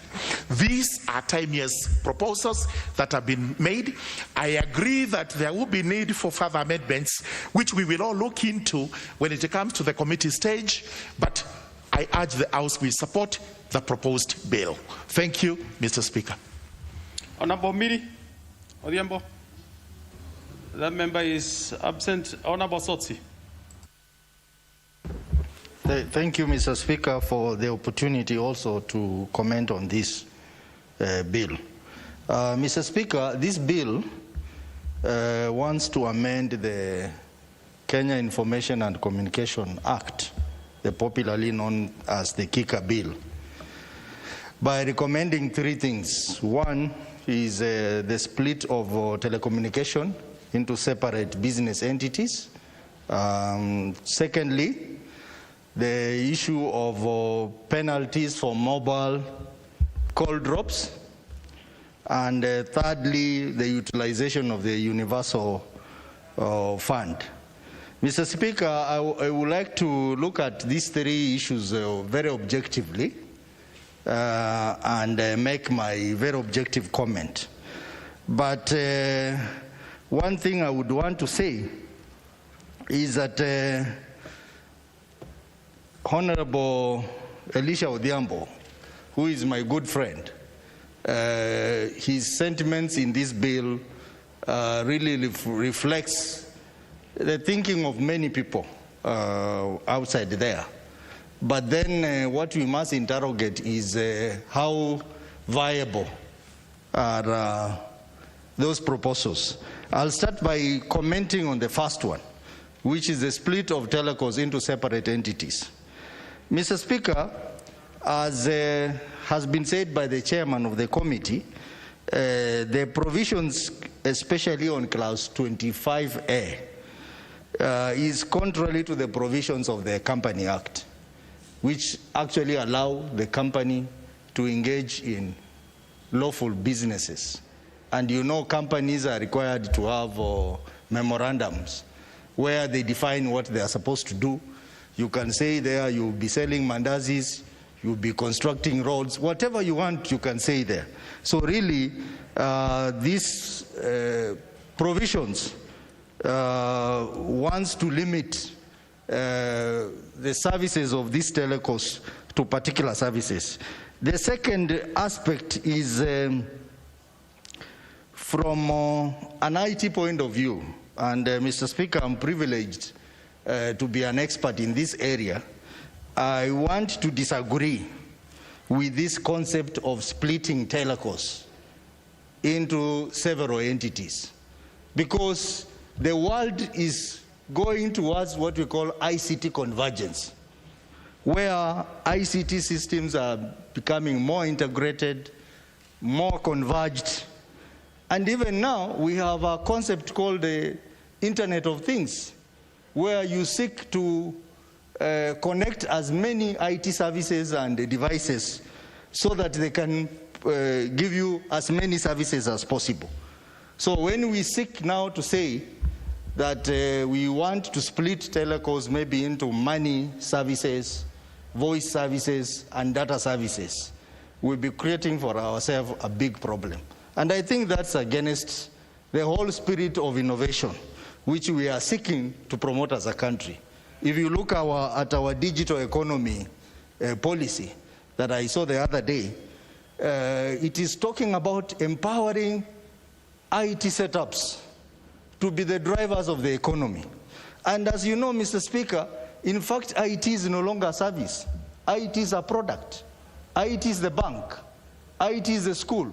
IT is the parliament. And IT is going to become everything. So it is instead of IT chasing the law, it is the law that should chase IT, because it's growing very fast. So I am totally against the idea of the split. Secondly, when you do this split, you will cause what we call regulatory confusion. Because you are saying that we split this into a bank, the other one into a voice service, the other one into data. It becomes very confusing.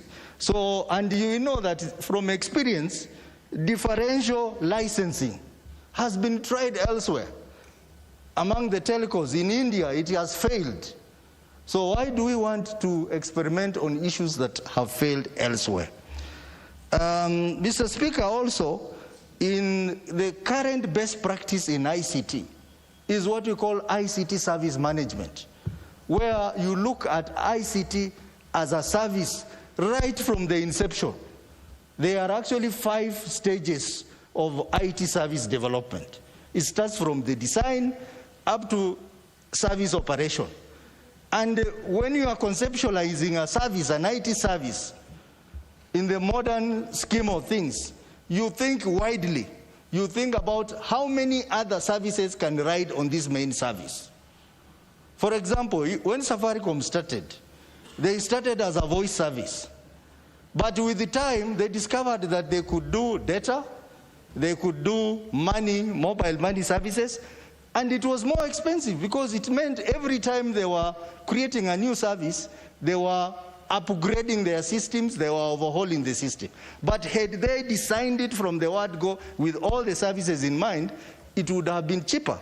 So the concept in the global IT of things is to try and ensure that we have as many services as possible running on one platform.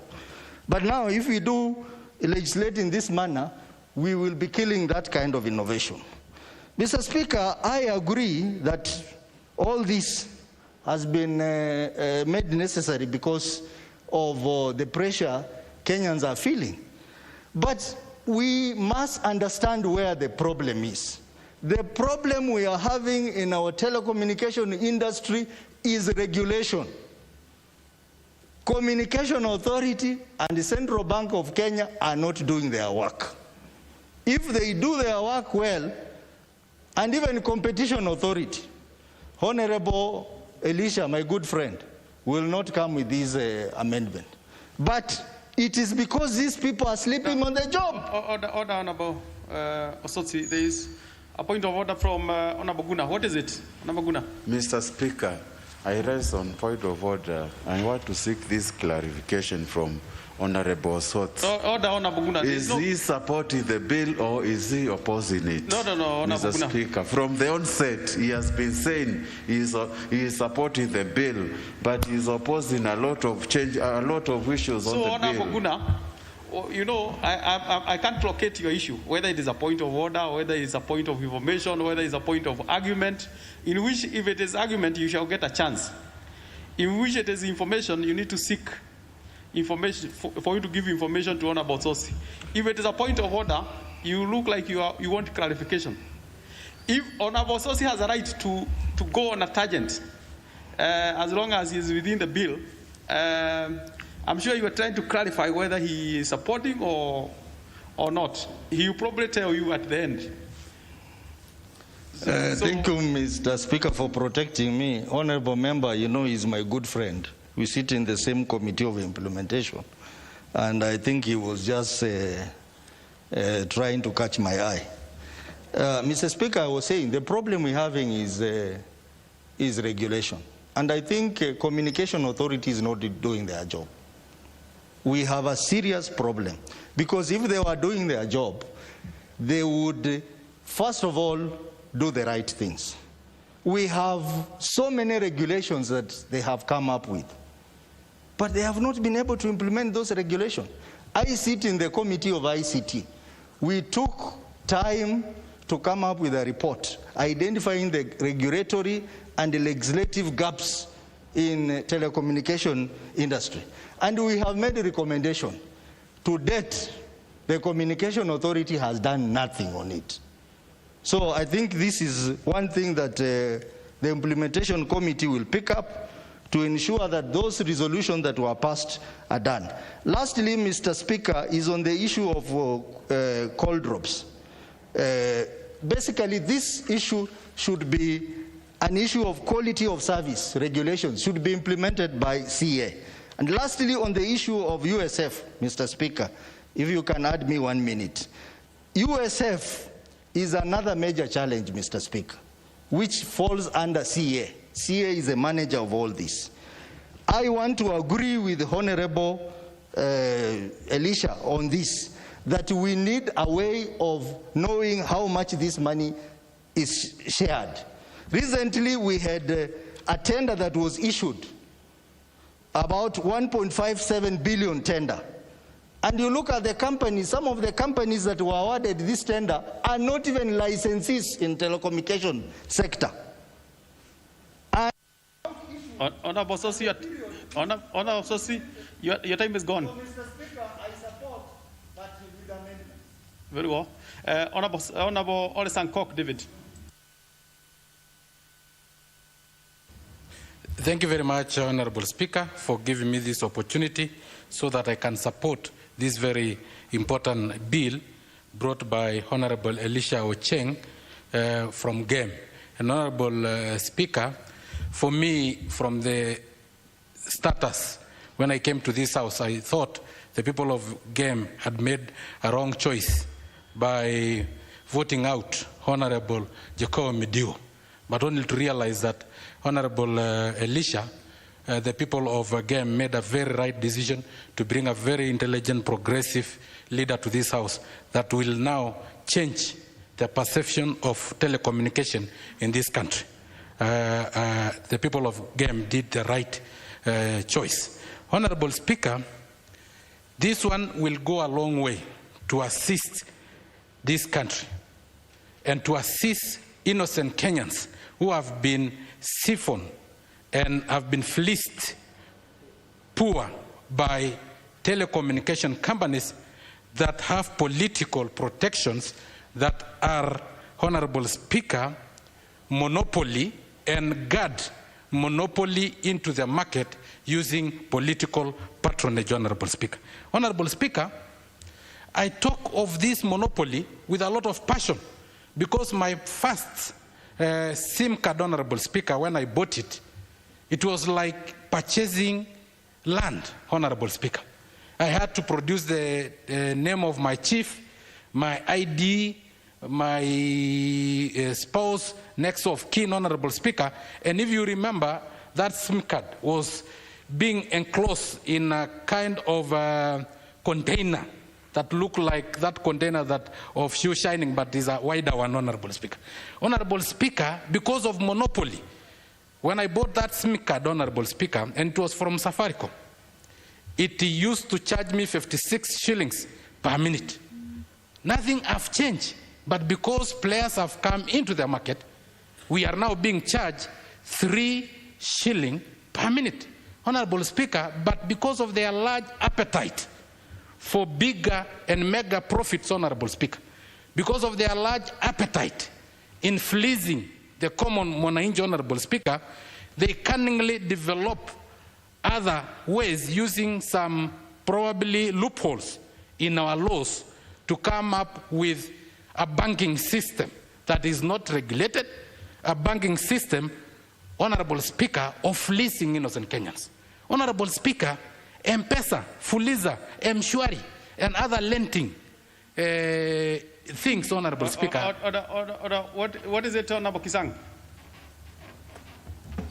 I don't know if the member will allow me to give him information. Would you be kind enough to receive information from Honorable Kisang? Honorable Speaker, I'm not ready now to receive some information from anybody because it will distort my line of thought. Okay, proceed. Thank you very much, Honorable Speaker, for protecting me. Honorable Speaker. Yes. What is your point of order, Honorable Mushomba? Honorable Speaker, I just wanted to ask whether it is in order for Honorable Sankok to keep talking about Fuliza as any other business, yet Fuliza is a completely regulated and licensed product in the records of the Central Bank of Kenya. Is it in order for the Honorable Chair, Honorable Speaker, Honorable Sankok to keep mentioning Fuliza like an animal? Like an animal? I did understand that he is mentioning Fuliza as an animal. But Honorable Mushomba, you seem to have given very quickly some information to Honorable without seeking opportunity to get the information. And I will not accept the information, Honorable Speaker. Yes, proceed. Because but, if you say that I'm mentioning... The information from Mushomba is Fuliza is not an animal. It's not an animal. It's not an animal. And probably, because probably if we go to her phone, she may be having Fuliza, and she knows the percentage of interest that it have attracted. Why are you too agitated, Honorable Kisang?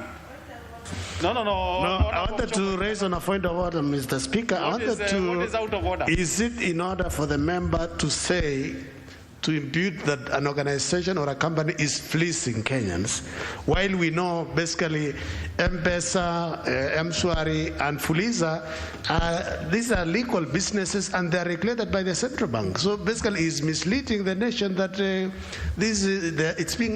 somebody's fleecing the country, and these are legitimate businesses, Honorable Speaker. Obviously that is legitimate business. Maybe what Honorable Sankok was is not as moderated as you would want him to, but Honorable... Thank you very much, Honorable Speaker. Sankok. I did not mislead the House, and I did not have water in my mouth when I say that they are fleecing innocent Kenyans. I said it, and I will repeat it, and I will say it again because I know what I'm talking about.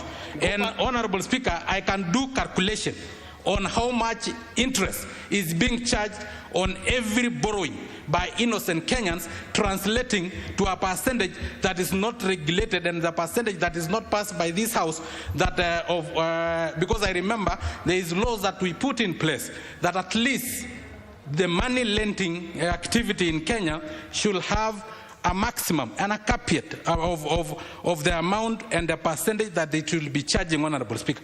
Honorable Speaker, if you borrow, and I know most of us have been borrowing from this House, I know, because I've had members saying, don't send that money to this number, because in this number, I have Fuliza. So I know what I'm talking about, Honorable Speaker.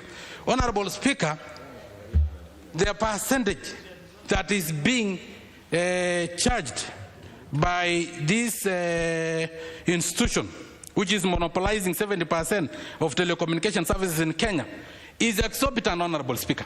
Is higher than normal, Honorable Speaker. Honorable Speaker, you borrow through this money M-Pesa lending or mobile lending facility, Honorable Speaker, you end up paying a cumulative of even up to 30% in a year.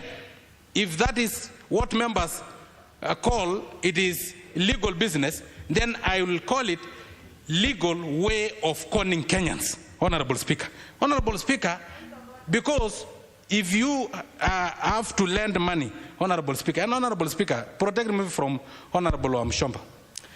I don't know why she's so much excited. I don't know why she's so much into interrupting. No, Honorable Sankok, you are not dealing with Honorable Mushomba. Address the Speaker. But what is it, Honorable Mushomba? You look quite agitated, as Honorable Sankok says. Yes, because we cannot, Speaker, we cannot be able to bring non-substantiated information on the floor of the House without tabling evidence. Can the member, Sankok, who is now on the floor, substantiate that Fuliza is a con business by tabling evidence that shows clearly that that legal entity called Fuliza is actually a con game, like he has alleged? I said, Honorable Sankukan, you must go beyond that point. Fuliza obviously is not a con business, it's a legal business. Honorable the Speaker. issue of how Kenyans take it, you have a right to say it. But Honorable Sankok, go past that piece. Proceed. Yes, I'll go past that one because, Honorable Speaker, I think you'll add me some minutes because I'm being rudely interrupted every now and then by people who I don't know which interest do they have with these issues, because we are making laws and I have the right to debate and to bring my line of thought. If they don't agree, they can raise on when they get their time and make sure that they convince members to reject this particular bill. I'm convincing members to accept this bill based on facts, Honorable Speaker. Honorable Speaker, in the first 6 months of 2019, if I may stable, Fuliza alone outpaced the loan book growth of any individual bank, surpassing issuance by the closest lender by 2.5 times, Honorable Speaker. Honorable Speaker, because I'm seeing my time is up, the last thing is that even these companies, even if they are registered, they must be able to pay for sins of commission and omission, like disconnecting a very important emergency call. Honorable Speaker, sometimes because of a verbose network or because I don't know what happened, Honorable Speaker, a lot of our important calls, emergency call, are being cut, Honorable Speaker, when we are communicating. For instance, you are calling a doctor, Honorable Speaker, and then before you deliver the message of where you are, the call is disconnected. They must be able to pay for that. Sometimes you are calling your girlfriend, Honorable Speaker. And Honorable Speaker, for those who may have used the blue pills, Honorable Speaker, it is an emergency and they disconnect, Honorable Speaker, and they must be able to pay for sins of commission and omission, Honorable Speaker, that when there is Now that you have mentioned whatever pill, let's give a doctor, Honorable Nyikal, member for Seme. Thank you, Mr. Speaker, for giving me the opportunity to contribute to this bill.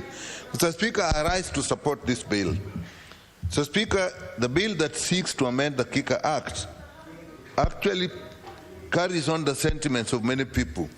Many communication companies are doing more business than one, with one registration and one regulation. And I don't think that is fair. They are basically in communication business, like mobile banking. Then you also find the mobile companies, radios, TV, but you find that they are not just doing communication, they are also in banking, giving credit services at the same time. You also find that they're in betting. So you listen to radios, and actually it is such a free betting that even toddlers, if they were using radio, can bet. They are also in the business of collecting royalties. So you open your phone and say, if you want this tune, pay this much. I believe that is royalties that are being collected. So, Mr. Speaker, I think all these cannot be actually transacted using one license, even though the Company Act says you can do anything else. But in terms of regulation and neatness, I think there's need to separate this. And also, I think it's a way of avoiding taxes, really. If they were all regulated differently, I think there'll be more taxes that we shall collect. I also support this bill, like in clause 3, when they're talking about the quality of service. Actually, this is a service that if anything goes wrong in your interaction, there's nothing you can do. You may be making a very important call. Sometimes you arrange international calls, people are transacting business, and if it goes, it goes. The person who is providing you with the service does not suffer anything. In fact, you pay. So I think that clause 3, I agree that it needs to be looked at, Mr. Speaker. And Mr. Speaker, the use of Universal Service Fund. Any fund that is collected using public services is a public fund. Therefore, it is extremely important that we have the proper regulation of this fund, the structure for using it, the objectives of the fund, and that it should go to public service. I know it may be used to improve the quality of service, but I think it should go to even support connectivity networks. It should actually even support information centers like the ones we're putting up in our constituencies. I don't see why we cannot draw that money at the constituency level, improve this in these centers that we're putting up, help in that way in employing the youth and improving their skills. So to that extent, Mr. Speaker, I see all these clauses that they are putting. I support this bill. The chair of the committee has said that they are going to bring amendments. I think we'll very carefully look at those amendments and make sure that without contravening or interfering with the other acts, we actually support the interests of Kenyans, because this is an area where I think there's been so much freedom and people are making money without paying taxes, without protecting Kenyans. With that, Mr. Speaker, I support. Honorable Guna.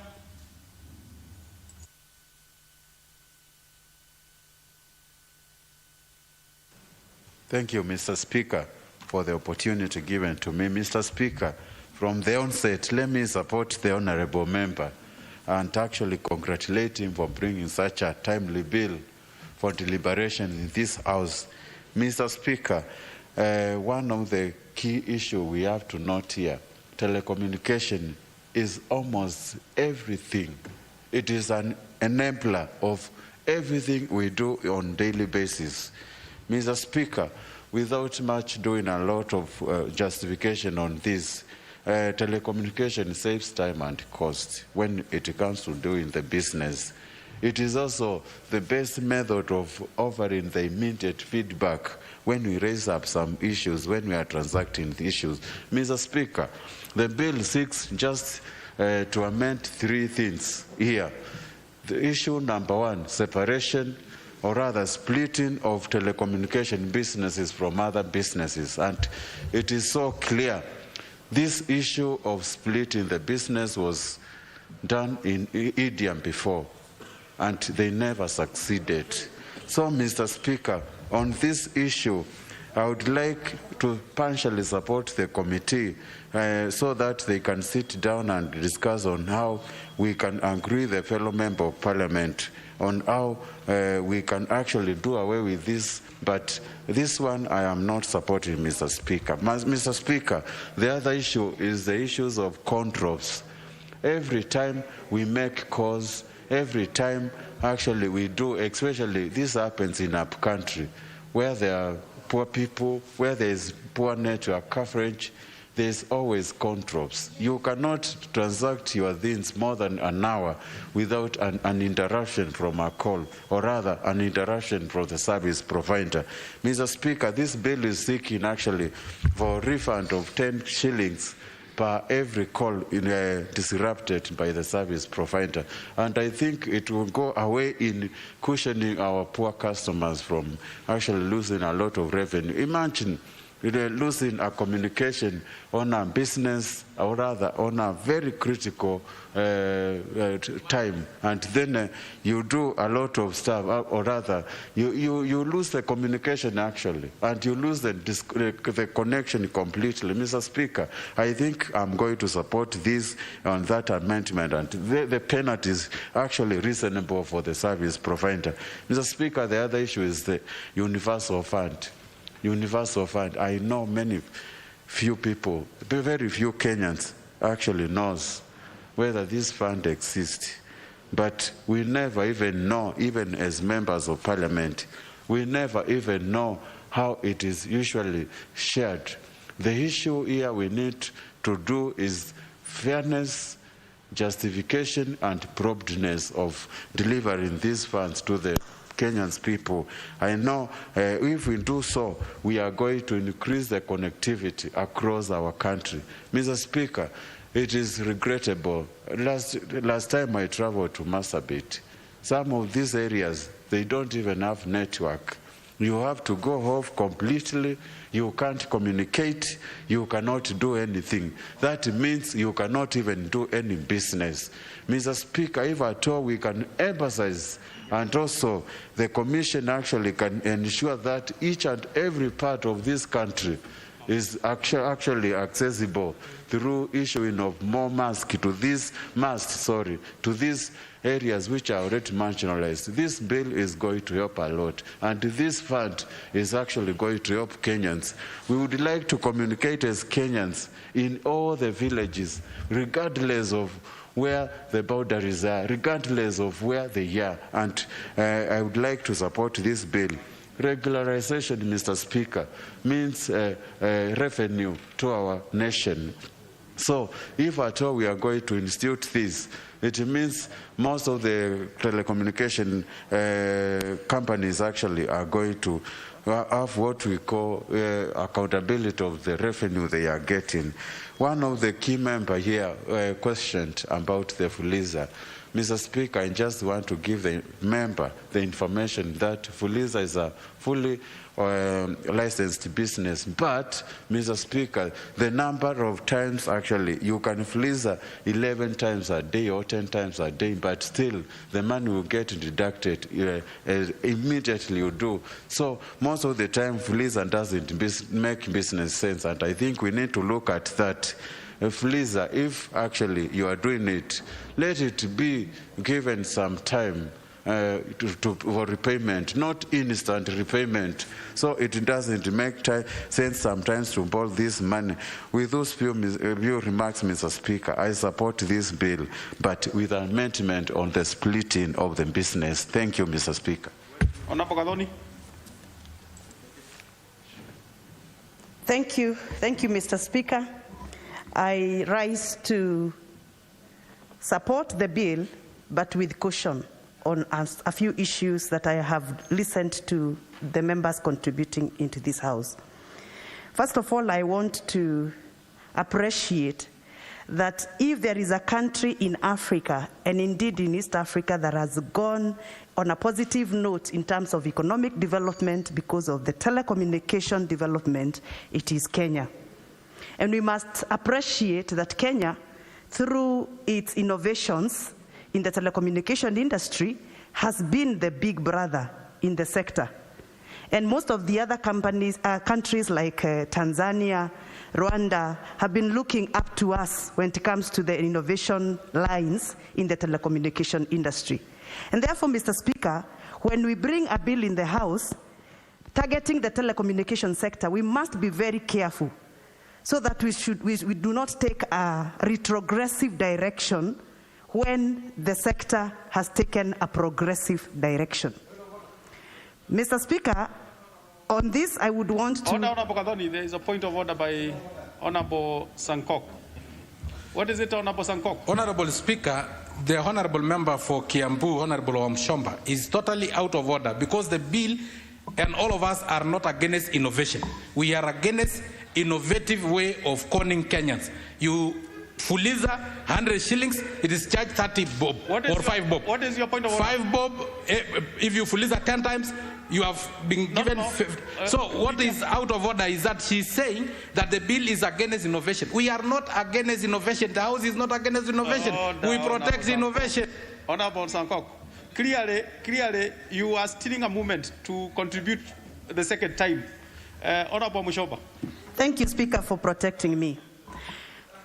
On my submission, Mr. Speaker, I want to bring to the attention of this House that the development we have had in the telecommunication sector in this country has actually created a lot of jobs for the young people, for the old people, and for the businessmen and women of this country. In as much as I support that we should regulate every new innovation that we have in this country, including the telecommunication sector, we must make sure that we regulate with a thought in mind that we must also protect innovations that have been innovated in this country. And I want to be on record to say, because I've listened to a few members contributing today, to try to insinuate that we have money businesses that are not regulated. I want to put it in record that Fuliza, M-Pesa, and M-Shwari are regulated by Central Bank of Kenya, and they are duly licensed and they are legal businesses. So to insinuate that Fuliza is a con business is not in order, Mr. Speaker, and it is important that we trend very carefully as a House so that we do not use the platform of this House to actually demarcate people's brands, which they have worked so hard to establish and to build. Mr. Speaker, on my contribution, I would want to request this House, in as much as we propose regulations of the new innovation, so that we can be able to tap adequate revenue for Kenya Revenue Authority. We must make sure that we promote product innovation and value addition. We must make sure that we tap onto the economies of scales of various enterprises in this country. We also must make sure that we drive growth in enterprise businesses and ensure that we have reduced over-reliance of our major contributors of the economy. When I say over-reliance, Mr. Speaker, I would want to take you back to about 5-10 years ago when the voice business and service came to Kenya. We used to pay over 60 shillings per minute. Today we are paying less than 3 shillings or so. Mr. Speaker, why have we afforded to move from 56 to 3 shillings per minute? It is because of economies of scale. The enterprises have been able to establish many other channels of incomes, and therefore they have been able to put value on the services they are giving us with less cost. And therefore, even as I support that we regulate the new innovations in the telecommunication, I support that we make sure we protect innovation, we protect enterprises. What is it, Honorable Odhiambo?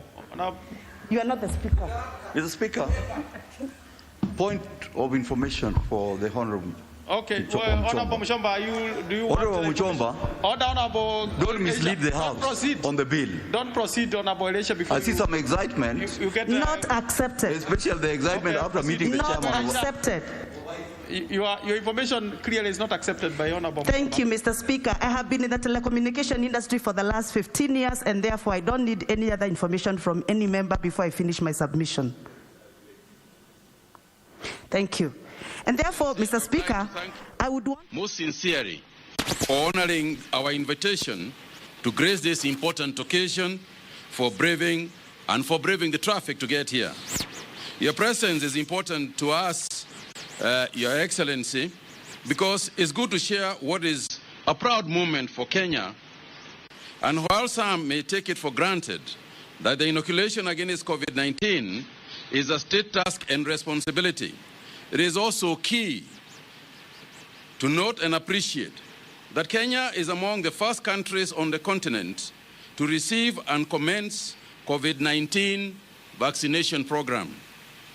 And we are now in the league of those who have properly and strategically prepared and planned its rollout. I can assure you that nothing has been left to chance, and today we celebrate the deployment of these life-saving COVID-19 vaccines to 47 counties through regional vaccine depots. We are effectively altering the health risks that face our people and that has devastated us. As I said, Your Excellency, the other day we were at JKIA when we received this consignment, and we said that this consignment essentially is ammunition that we need to fight this coronavirus war. They are tantamount to the bazookas, guns, and tanks required for war. With them, we are now indeed fully fledged to fight COVID-19 like an insurgency. Your Excellency, the vaccines are one of the many investments we have undertaken in transforming healthcare, which is a key driver of universal health coverage, when coupled with the countless and other investments and reforms that we can be sure to reap worthwhile dividends. Over the last decade, Your Excellency, the government has scaled up coverage of immunization services from 50% to more than 90% of health facilities through procurement and installation of specialized vaccine storage equipment in over 5,000 health facilities setting up of 290 county vaccine depots and construction of a national and 8 regional ultra-modern vaccine depots, among others. And Your Excellency, this particular facility that we are now in was built in 2013 with the support of the Japanese International Cooperation Agency, JICA, in order to expand storage and handling capacity for vaccines in the Ministry of Health. And we are very grateful for this partnership. It has the capacity to store more than 6 months of vaccine stock for the country at any one time. In cold and freezer rooms. Specifically, it can store 130,000 liters under 2 to 8 degrees temperatures and a negative capacity of 14,000 liters in the minus 20 Celsius, which means, Your Excellency, that we are able in this region, lab here, to even store the Moderna vaccines once we get them, and we are able to deal with just about every other vaccine, with perhaps the exception of Pfizer, that needs over 70 degrees. So this infrastructure, sir, is going to be key in deployment of COVID-19 vaccines. And for those of you who are wondering what will happen if this area suffers a power outage, I am happy to report that the facility has a standby generator and is able to run all the equipment at any time, all times, leaving nothing to chance. Your Excellency, I think I would also like to take this opportunity to mention that every year this facility handles vaccines worth more than 6 billion shillings. These include childhood vaccines such as tuberculosis vaccine, the polio vaccine, the pentavalent vaccine, rotavirus vaccine, measles, etc., etc. And from the ports of entry and the depots, vaccines are distributed quarterly to more than 8,000 health facilities in the counties through 9 regional depots. So, Your Excellency, I would like to assure you and assure Kenyans that we have capacity as a nation to handle the challenges that may come with the transportation, with the storage, and with the entire chain that is required to ensure that our people are safely vaccinated. So I therefore wish to assure you, sir, that the ministry will continue to invest in this expansion of the cold chain, and as noted, we have adequate capacity to manage all this. And I would also like to add, sir, that an appeal to our colleagues in the fourth estate, that even as we do this, as we carry out this activity, let us be sensitive to the information that might be passed around. For example, when we are talking about the costs of vaccine, sir, what we have got here has not been bought, not a single shilling has been used, as opposed to popular debates around how much, whether we are buying more than Brazil and other things. The truth of the matter is that the current vaccines delivered here by UNICEF we have not spent any money whatsoever.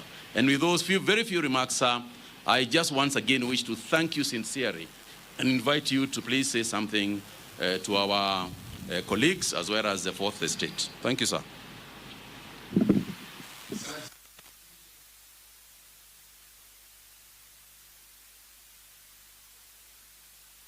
Wizara ya Afya na wote kusimamia hii facility ya kustore madawa ya vaccine ya aina mbalimbali, na nyinyi wenzetu wa magazeti na ma-TV na radio, hamjambo. Mimi kwanza ni kusema tuko na furaha sana kuwa pamoja nanyi siku ya leo, tukiwa tumekuja kujionea mwanzo ya safari yetu ya kupambana na huu ugonjwa wa COVID-19 ambao umekumba taifa letu la Kenya na dunia mzima. Nataka kushukuru wale wote ambao wamehusika, wafadhili na wengine wote ambao tumesaidiana nao ndio tuweze tufike pahali ambapo tumefika siku ya leo. Hii ni mwanzo. Nataka sisi zote tujue hivyo. Huu ni mwanzo, sio mwisho wa safari. Na tunataka kuhakikisha ya kwamba Wakenya wote wameweza kupata chanjo ambaye itawasaidia kuzuia huu ugonjwa wa COVID-19. Na hata wakati tunaanza hiyo safari, ningeendelea kuhimizia wenzangu wa Kenya ya kwamba bado jangwa hili la ugonjwa liko nasi. Tusione ya kwamba sasa madawa yamefika, maisha itarudi kikawaida. Naendelea kuwaomba kwa heshima kubwa sana Wakenya wenzangu ya kwamba lazima tuendelee kujikinga na huu ugonjwa. Lazima tuendelee kuvaa barakoa. Lazima tuendelee kusafisha mikono na kutumia sanitizer. Lazima tuendelee na mpangilio wetu wa social distancing, kwa sababu ugonjwa haujaondoka, bado uko nasi. Na yetu na kile kitu cha muhimu sana ni kuhakikisha ya kwamba tumezuia vifo ambavyo tungeepuka kama tungefuatilia masharti ambao tuwaendelea kupatiwa na wenzetu ambao ndio wataalamu wa kiafya na wako hapa. Najua tumechoka kwa sababu tumesema hii ugonjwa imetuharibia mambo mengi, na ni kweli.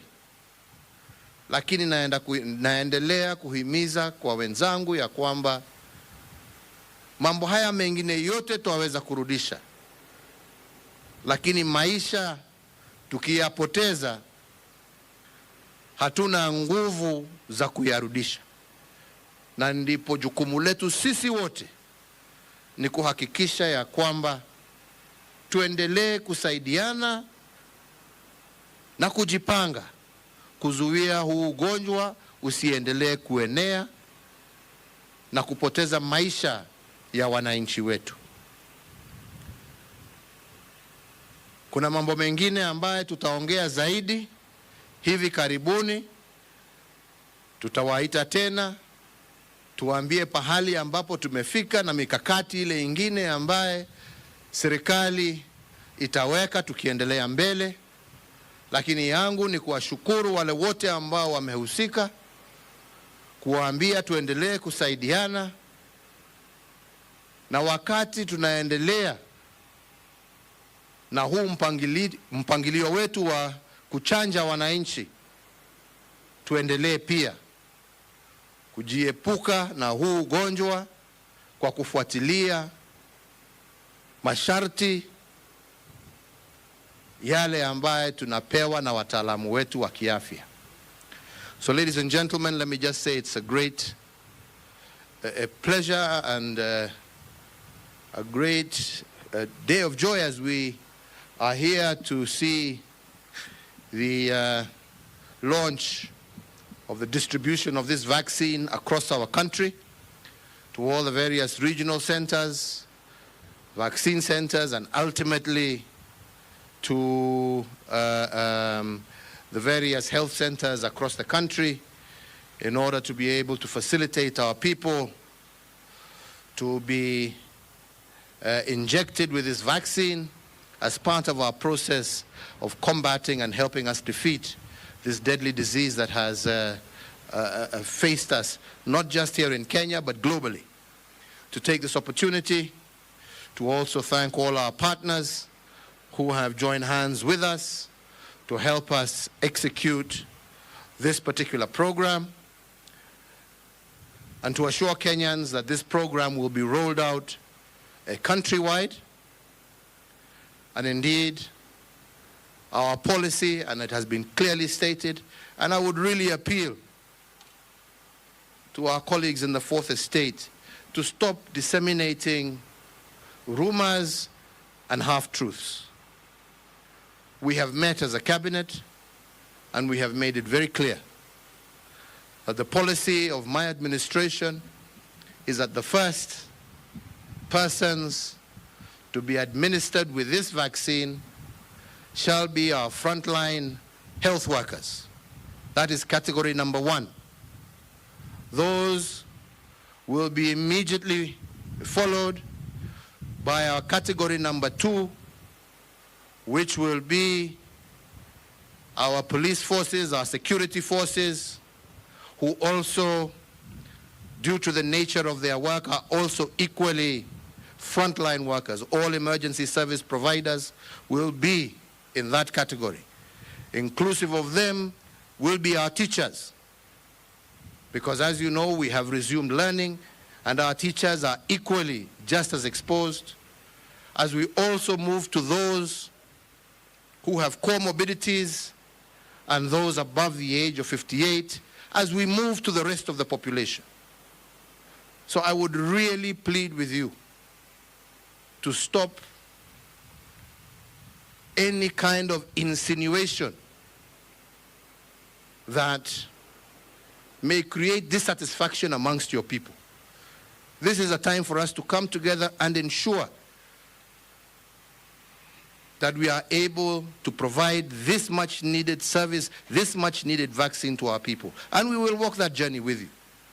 As far as we are concerned in government, ours is to help these wonderful people who work day and night to ensure that we support them with logistics, that we support them to ensure that they are able to get the vaccine out, that we support them to ensure that we have enough doses to cover our population so that the exercise is continuous until such time as we have completely vaccinated our people, or at least have been able to achieve what we are being told is referred to as herd immunity.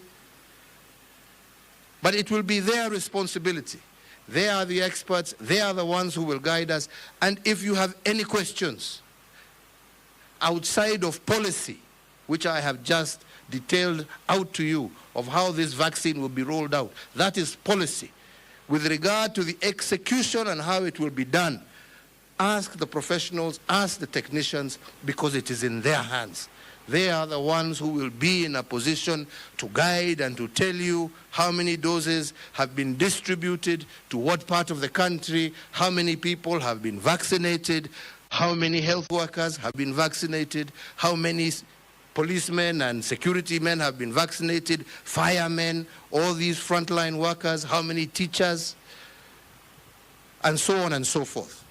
So that we are able to report factually. We have nothing to hide. We want to report factually. But that is not made easier when people depend on rumors. The professionals are here. Wapi daktari? Huyu ndio mwenye kiwanja. Mkiwa na maswali, ofisi yake ni hapa, jameni, njooni mumuulize. Wapi Amos? Huyu mwingine. Mkiwa na swali, muulize.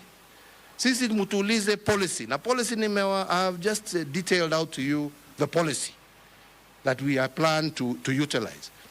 The work will be done by these people, and ask them. They are available to you to answer whatever questions that you may have. Sini namna hiyo wenzangu. Na ndio tuweze tusaidiane pamoja na tuhakikishe ya kwamba tumesaidia taifa letu na tumesaidia wananchi wetu. Sisi tutaendelea, and I cannot but once again re-emphasize that despite the fact that the vaccine has arrived and will continue, because we will get more and more doses until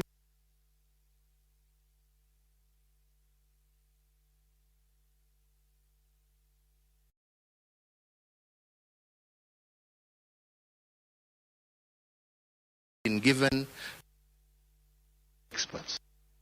Continue with face mask wearing.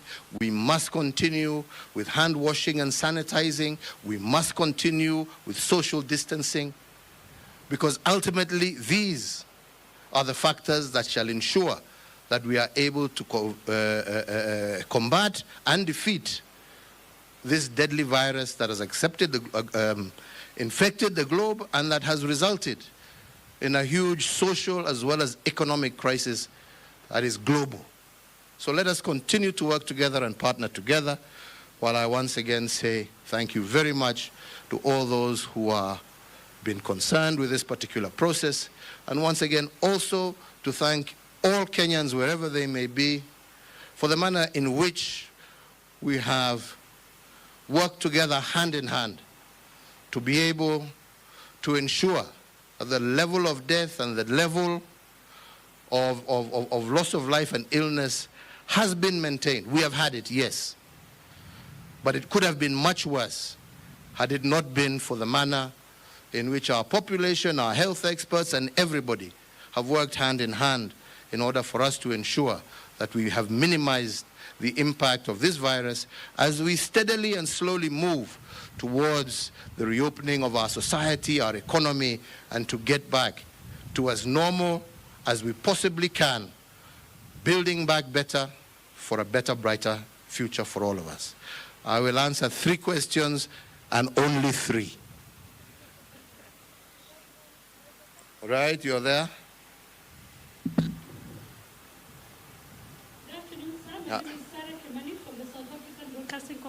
Yes. Now, if it was not for COVAX, we are the 4th African country to receive these vaccines.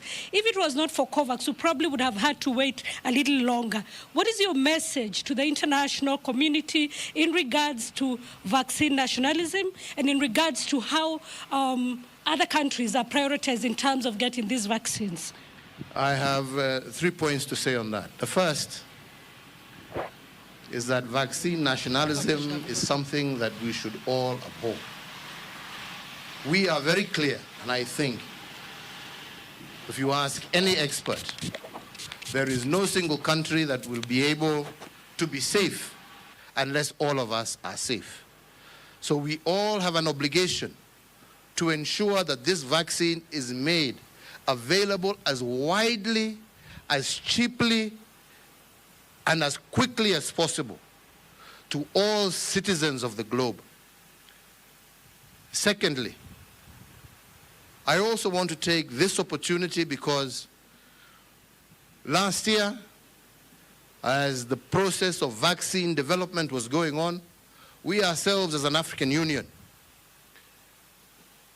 and in particular, the Bureau of the African Union, of which I was a member, chaired by the South African President, Cyril Ramaphosa, we took a decision that we are also not going to sit back and wait until such time that a vaccine has been discovered. We will also begin a proactive process of ensuring that this vaccine is also going to be able to be available to people across the continent.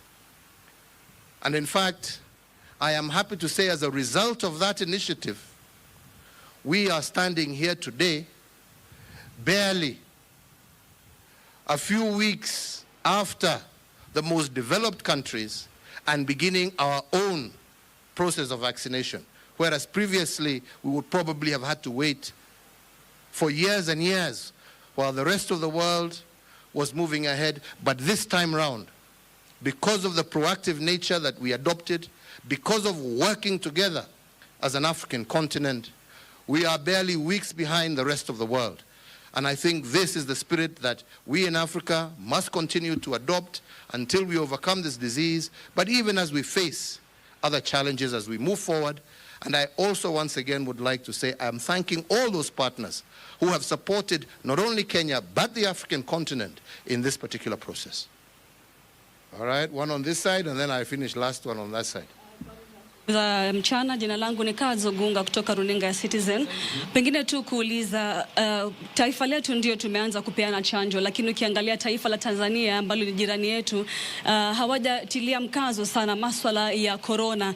Je, ni vipi ambavyo tahakikishia Wakenya kwamba watakuwa wamekingwa na chanjo hii licha ya kwamba mataifa mengine jirani hayajatilia mkazo swala la corona, na pengine kama kuna maongezi ya kuona kwamba taifa la Tanzania linatilia mkazo ili kulinda Wakenya kwa ujumla?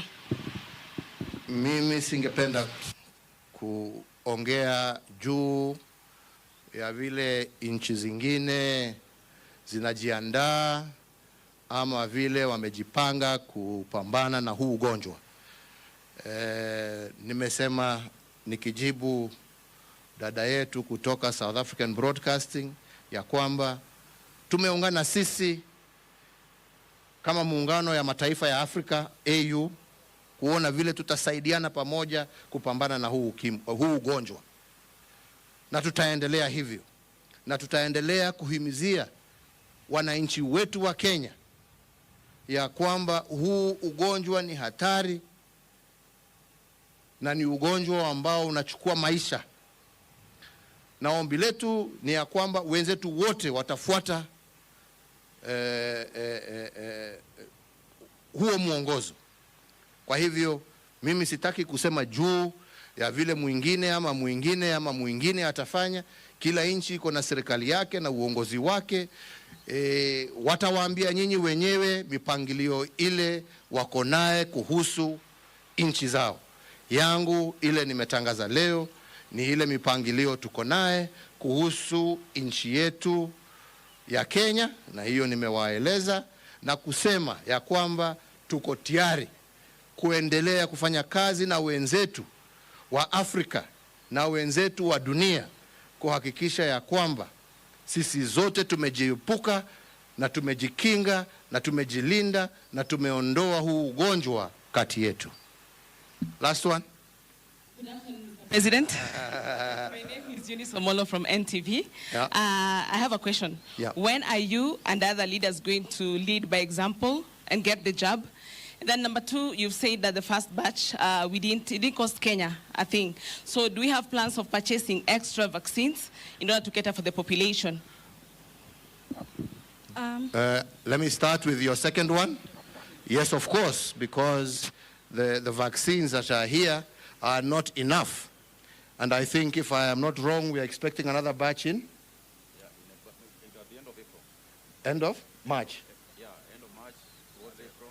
End of March, April, we're expecting another batch. So we will continue to receive the vaccine until all our people are effectively covered across the country. With regard to whether we will lead by example, these are the people who will tell us. I told you, we have a policy. Yeah? The same person who is saying, ukiona nikichanjwa, munasema wakubwa wameenda kuchanjwa. Huko. Hiyo mdomo yako ndio itasema tu hiyo. Kwa hivyo, hawa wakituambia ya kwamba this is the way, they will tell us and we will follow. Like I said, ours is the policy. The policy is clear. If the professionals tell us this is the way and this is what we need to do in order for ABCD to lead by example, they will tell us, and we will abide by the directions that we are given by our health experts. They are the ones who will tell us. But as of now, mine is to give you the policy. The details of how it shall be implemented, the professionals will be the ones to respond to that question. Last one. Thank you, sir. My name is Purity Museo from Kenya Broadcasting Corporation. My question is, as President and Kenya, is there a target in regard to, or in terms of the number of people that Kenya need or hopes to vaccinate before the end of the year? Again, I don't think I am in a position to answer that technical. Amos kuja hapa, shika. Thank you, Your Excellency. We are going to roll out the vaccination in phases. Between now and 30th of June, we target to vaccinate 1.25 million people, as clearly illustrated by His Excellency the President. Oh, thank you. We are doing the vaccination in phases. Phase 1, which starts from now until 30th of June, targets 1.25 million Kenyans, and then phase 2 will commence thereafter to target about 9.6 million Kenyans. Thank you.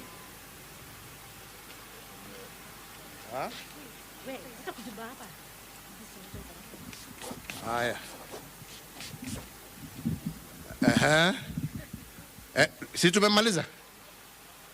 Okay, two more. Ndio msiseme nilitoroka.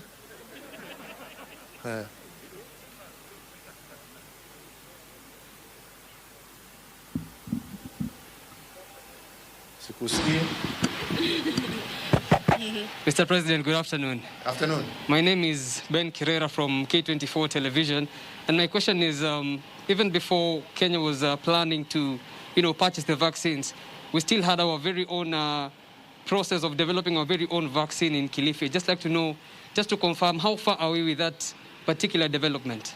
Thank you. Let me just say what I know.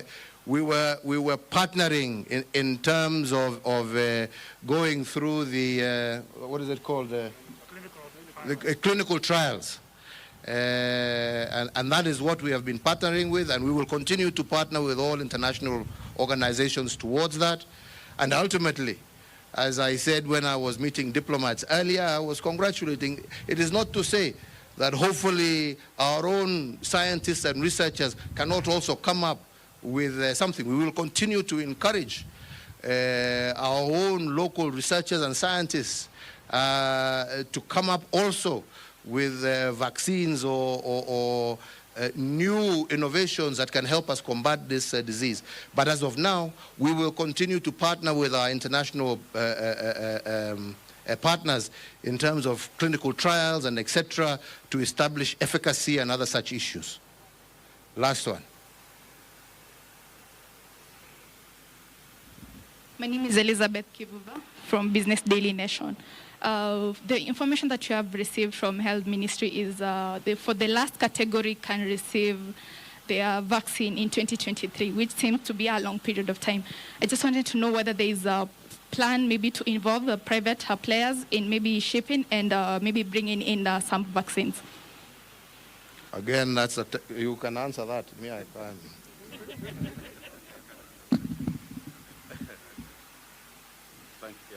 This is better. Thank you, sir.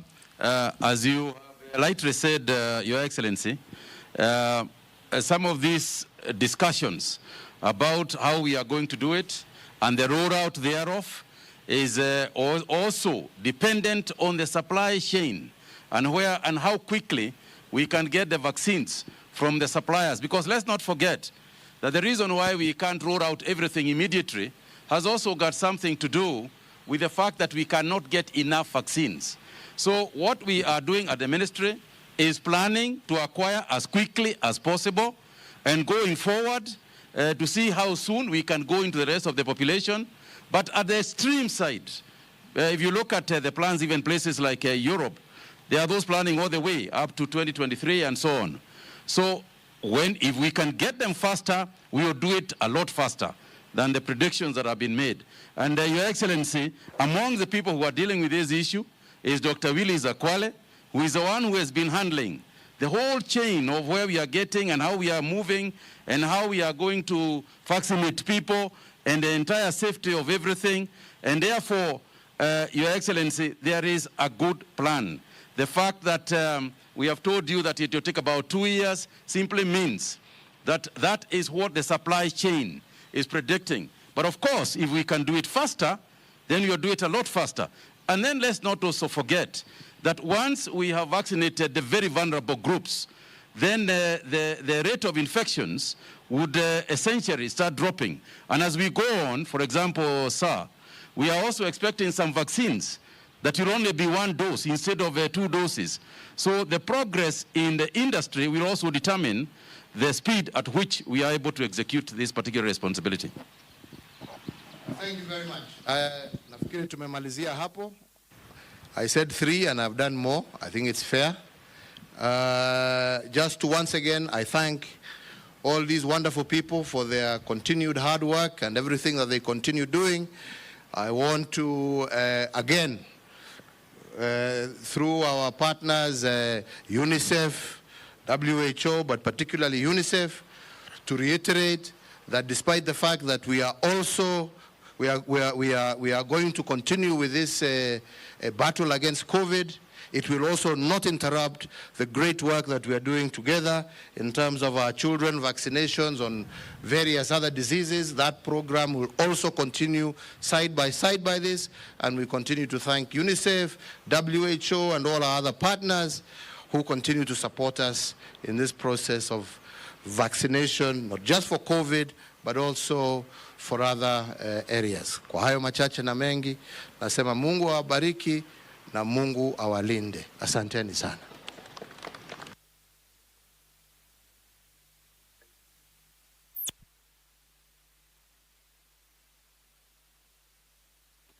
Kuandika hapo alafu mnakuja kuniuliza swali hapa.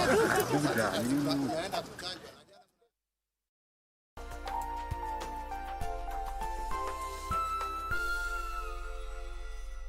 Fanya hivi, wewe teremuka tu chini. Hata watu wanangojea, unasema unione. Si ninakuona ndio huyu kucha. Kucha ninakuona. Nimekuita mara ngapi Kate? This is the Nissan Note. Hii ndio motoka. Not that this is the Nissan Note we are giving out. Na ni rahisi sana kuwekelea bid. Unaenda kwenye lipa na M-Pesa. Unaweka paybill number 4032353. Kisha